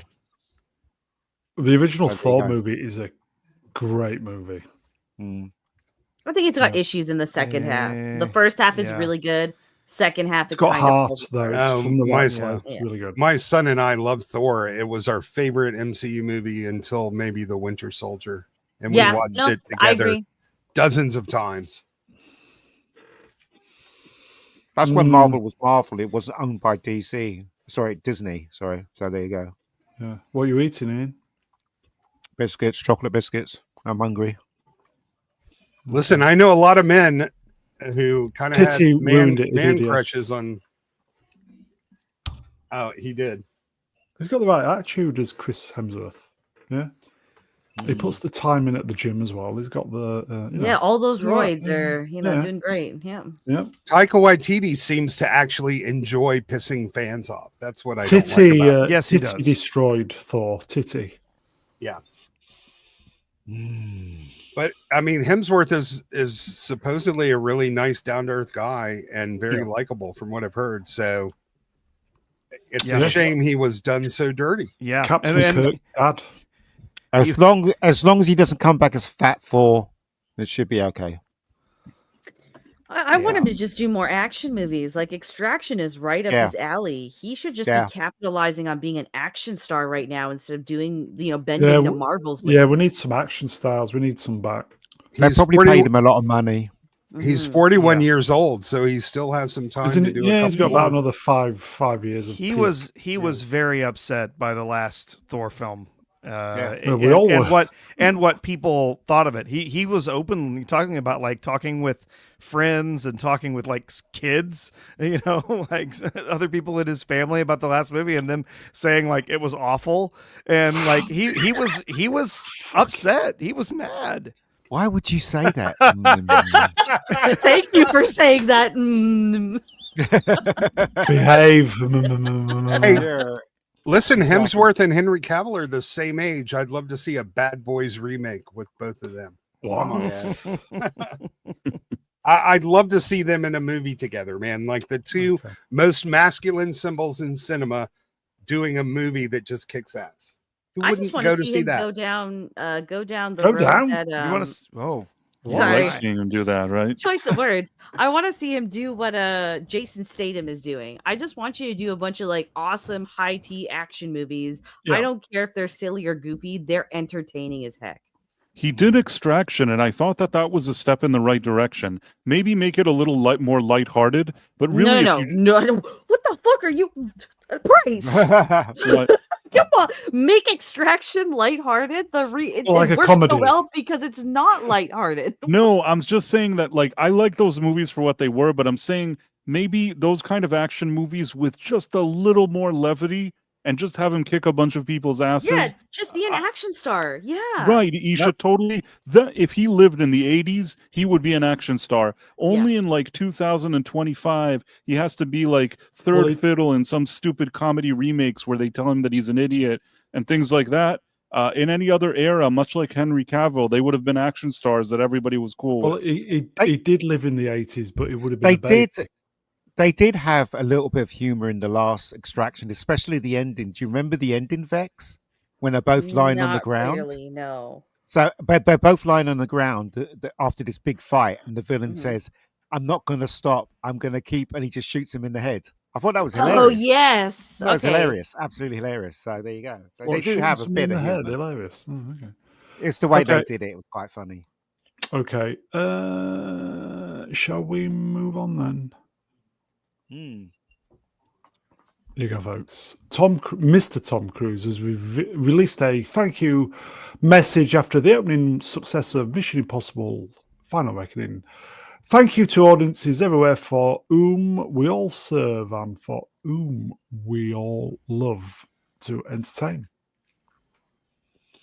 What happened then? I don't know. What did happen? Welcome he says he wants to entertain us, and he didn't for the last one. The last one wasn't very good at all. Well, I was entertained. It wasn't very good, but I was entertained. What a shame. Just disappointing. Yeah, it was. Yeah, Stream Killer. That no the sales either. Yeah. Don't care. Cheers, Tom. I do like Tom, but I think everybody who's seen this movie was genuinely hoping this was going to be good for Tom, if anything. But I was entertained, but are you not entertained? No. Well, there's rumors of him. There's rumors of him making a Les Grossman movie from Tropic Thunder. I'm not sure how that would work. We'll go on. We'll go through these quickly. Mission Impossible Final Reckoning grossed $350 globally, budget $400. So it's doing reasonably okay. It still got a way to go though to complete its budget, hasn't it? So yeah, it's been out for 2 weeks now. Almost 2 weeks. Mm-hmm. Okay. It's just that ending really pissed me off. It really did piss me off. What I really wanted was a good ending where he literally taught that guy a lesson, but they had that stupid joke at the end, and I just like, never mind. There was a lot of in it, yeah. There was, yeah. But it was the exposition that just killed it. It was, yeah. You're absolutely right there. I think if they had none of that, it'd be passable. Yeah. You got a super chat there, mate. Yeah. Okay, we'll do a super chat. Garth Knight, Wrenched, Will Sport, $5. Hello, Garth. What about Thor as an Andor type character doing analog stuff like looking like Hulk Hogan? I don't understand this comment. Nor do I. Nor do I. Hulk Hogan in the 80s, didn't he do? Was it a warrior movie? What was it? Urban he Warrior? Did a couple of, something he like did that? a couple of kids' films, didn't he? He did 2 kids' films, and they both flopped. So, yeah. He didn't quite make it, did he? As a movie star. Okay. Thanks, Garth. Look what Adam said in the chat. Adam? He said, "Is Harrison Ford piloting again?" Oh, Yeah. Oh, yeah, you go. Sorry. There you go. No. It would be on the ground in pieces. If it were Okay. Harrison. Shall we This is it then. Tom Cruise and Christopher McQuarrie are having serious talks about a Les Grossman project. They riff scenes with Cruise as the character while filming Mission Impossible 8. They're debating whether he should be a lead or a supporting character. The conversations about it are so fucking funny. There you go. May I? Yes. You may. Why not?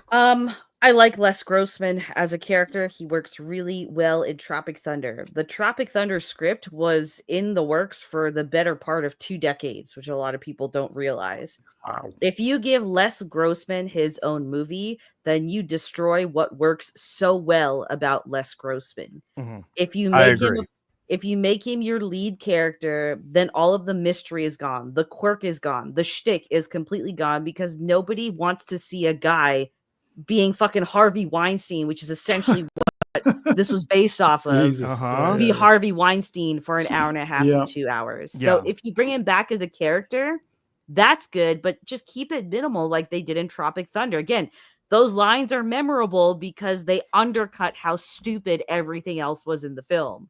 The stupid humor of all the other characters. And here comes a guy that knows what he's doing, that knows the stakes of the business, and he's just completely cutthroat. So it was a balancing act. Don't make a Les Grossman movie. No, this is a terrible idea. This is an absolutely awful idea. I'm sure they had fun with it, sitting around in the commissary or whatever while they were having lunch and him making jokes about this stuff. That's great. That's not the basis of a solid movie. This is a terrible idea. It would have to be like a team of writers so funny. And also, I tend to agree with Vex. You don't want to overexpose this character.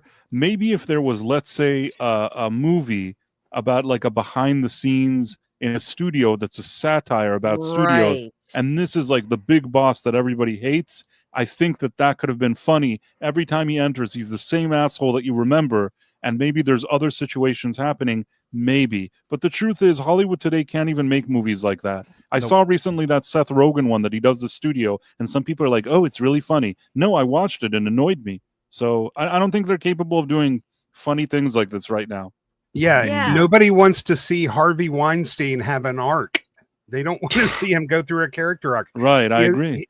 He's a supporting character, and if they brought him in a movie that was about making movies, it could work. TV series, but he can't be the main character. Go on, Vex. You was going to say. Oh no, I was just agreeing. Yeah, I know. Yeah, if you make more satirical movies about movie production and stuff. Yeah, I agree. Bring him in as like a background character series. Bring him in as a background character there as well, but don't make him the central focus. Maybe not that I think that he's capable of doing it, because all these people, you have to realize comedy is something that changes all the time. And if you're funny like, a few decades earlier, it doesn't mean you'll be as funny now, because things are changing all the time. Not to mention that some of these Hollywood comedians have become very political and annoying. So somebody like Ben Stiller in his prime, if he were to make like another movie with his Jack Speedman character or whatever it's called, and now he's in Hollywood trying to he's had this additional success and it's gone to his head and he's trying to make movies, and you still have this asshole movie producer in the background, it would have been funny. But they're so past all of this. I don't think that any of the people, and even Tom Cruise himself, can't bring that same energy now 20 years later. I mean, I trust him more than Ben Stiller, but I just don't think that there's any point in doing this. Yeah, 5 minutes of Tropic Thunder humor is enough to get anybody canceled now. That movie is absolutely it's very problematic, isn't it? Yes. So if they put them in there, people are going to expect something similar to the original, and they're not going to get it, or a bunch of people are going to lose their careers. That's Tom, everybody. See you, Tom. Anybody know what it is? Do you know what it is yet? I mean, I know what it should be. No. Is it Billy Piper? Yeah. I see Greta's been very animated this week. Silly little bitch. Wait, put a lot of weight on, hasn't she? Greta's fat now? They're going to have to call her Greta. Call her Greta. How dare you? She's going to be called Greta Fistberg now instead of No, Thunberg. you're kidding. You're kidding. She's not fat now. Hold on. Images. She's going. She's in a sailboat going to the east of the Mediterranean, as it were. We'll just leave it at that. I'm not seeing any fat pictures of her. She just looks normal. Should we do it then, folks? Sure. Who saw this? My boyfriend wished me luck and said, make us proud, have fun, take care. And night after sleeping with 583 men in 6 hours. What? What a load of shit. Move on. I don't want to be talking about this shit. This is absolutely. Oh, but we are going to talk about this shit now. Why? No. Why? Did I give these? Can we bring back Greta? That seemed like a funner thing, funner target than this. Yeah. Yeah. Come back, Greta. All is forgiven. All right, guys. I have details for you. Okay. The 27-year-old, dubbed Australia's most sexually active woman, has ended up in the hospital after sleeping with 583 men in a single day, revealing that her body had had enough. She was hospitalized on Wednesday after suffering with excessive bleeding, an alarming symptom of endometriosis, a disease in which the tissue, similar to the lining of the uterus, grows on the outside of it, causing severe pelvic pain. Who would have seen that coming? Who could have possibly saw that coming? Oh my God, it gets even worse. I could say more if you'd like. As long as it doesn't get the stream demonetized. Go for All it. right. I got my period the day before the big challenge, but I have an IUD fitted, so the bleeding was very light. Oh, God. Good Lord. Oh, jeez. Man. I would never want anything to do with this woman. Like I wouldn't even pay me to do something. I wouldn't even touch her with yours, mate. I wouldn't even want to eat in the same restaurant with this woman. Is Bonnie Blue going for 2,000? Did I hear? I wouldn't even let Mega Geek touch her. You're gonna get a disease. You'll get a disease from breathing the same air. But when Bonnie Blue and Lily Phillips came to prominence, that was just going to start this whole new trend of of everybody trying to outdo each other sexually. Of the absent-minded ladies online. Hold on. Can I just point, Brown, I'm a little surprised that you didn't have Clint Eastwood or Kevin Costner on the docket this evening. Oh, yeah. Well, I was listening to your stream today. I thought, I think we'll avoid that one. But big deal, who's that woman in Wicked? Who's that black woman in Wicked? Do you see Cynthia Elvira? There was footage of her today in a suit, and she looks evil. She's Cynthia Erivo is woke in its purest form. She's pure woke. She looks evil. She's like final form woke. Of those 583 men, how many of them were diverse? I'm seeing an awful lot of white in that slide. They got masks on, so you can't really tell, can you? Can't tell if they're white or not. Anyway, get in the bin, love. Ugh. Cynthia Erivo will always be the ultimate bin for me. I just want that thing to go away so bad. Go on, Max. No, I was just hot take. I actually think she's a good actress. I saw her in that HBO series, The Outsider, earlier this week. Yeah. She stole the show. She was amazing. I'm sorry. I don't care how good an actress she is. It's hard to look at her. It literally hurts. She looked like a woman, though, in this. Like, she actually looked like a woman in this. I don't believe that. Is genetically mutated woke. That's what she is. Okay, let's. And finally, folks, we're gonna come back and do a bonus stream after this. We'll do the Doctor Who stuff, and finally, struggling for finales this week. Who saw this? This is doing the rounds again. Daisy Ridley's Women Health magazine. The outtake, the shot. What? Why? Why not? I'm more inclined. I want the Ray movie now. I like the picture, but what I'm saying is that isn't this going against this DI LGB whatever it is? Because it's very sexist, isn't it? Going against that? Yes. Why have they allowed these pictures? Why have they allowed these pictures in this magazine? This is for you, common people. Even though you're not here. There you go. Fingers. There you go. 4 fingers. Yeah, I don't understand why we're not getting all the 4 fingers in the chat here. Yeah, let's see some fingers and a comment. We got. Why are we supporting fisting on this channel right now? What's going on? Why wouldn't we? I don't understand why they got this picture up. What are they saying here? That she's got a nice bum? Yeah, they're saying Daisy Ridley has a great ass. That's exactly what they're saying. Oh, I mean, well, isn't that a bit sexist? I love it. Today's standards. Well, I am an istophobe, so sure. We all know that Daisy got shit end of the stick though with Star Wars, didn't she?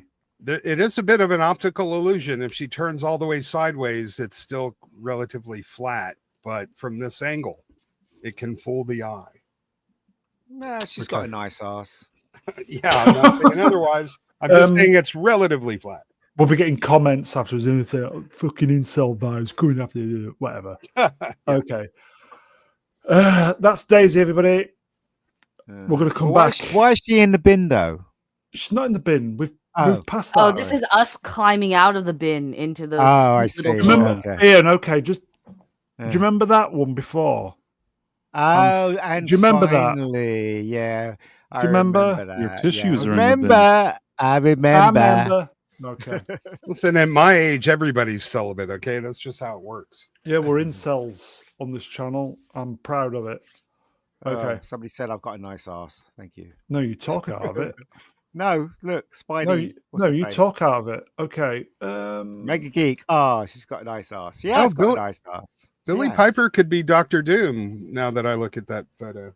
We're going to come back in a few moments, folks. Give us about 10. Give us about 10, 15 minutes. Okay. I will throw a link up in the. We're coming back. Some of us are. Okay. That is it, folks. Chat, you are wonderful. Thank you for the interaction, the super chats, the memberships from Ista. Cheers, mates. Mightily impressive. Literally 2 hours of wang jokes. So, chat, you've outdone yourself this evening. We will see you in about 10, 15 minutes. I'm going to thank the guests. Let's get the guests up. Vex Electronica. Cheers, Vex. Thank you for having me. It's always a pleasure. Always a pleasure. And thank you, chat, for all of those beautiful wang jokes. They just, they've got me nice and proper moist. It's the Phobos. Cheers, my friend. Oh, nice ass. Chat, it was just, it was spectacular. 2 straight hours of wang jokes. Yeah. Cheers. I'm very proud and honored to be a part of this channel. Come on. Price of Reason. Yes. Hello. Are you there? Yes, are you? I am here, yeah. Good. So as I always do, I've put in the link to my plug-in? Yes, yeah. Oh, not plugging. Plug in everything. Go on, plug-in. Go on. I put the link to my live stream channel. Did you? And I know people are busy, but if they can go and click on that one, I'm trying to get a few more subscribers. And we all are, mate. It's not happening though. Still, all I can do is ask and say that it would really mean a lot if people could go and click on subscribe. So I put the link, and if they can do it, that's cool. Okay. Mega Geek. Cheers in. No worries. No worries, guys. No worries. And last but by no means least, I can see a blue lights flashing. Professor R2. He's burning. Cheers. Don't forget, folks, there is a pinned message for our friend Jacob Ironside. Let's see if we can get him to 500 subs. Then at least he can get some super chats going in his channel. So if you could do that, folks, I think he needs about 20 or so. I think we can do that for the fella. That is it. Look out for the link. We're going to be back in about 10, 15 minutes, folks. So time to go make a cup of tea or get some refreshment. We will be back to do some more stuff, mainly the Doctor Who stuff. So we'll see you in a bit, folks. Take care, everybody. Bye. Timing. Ta-da.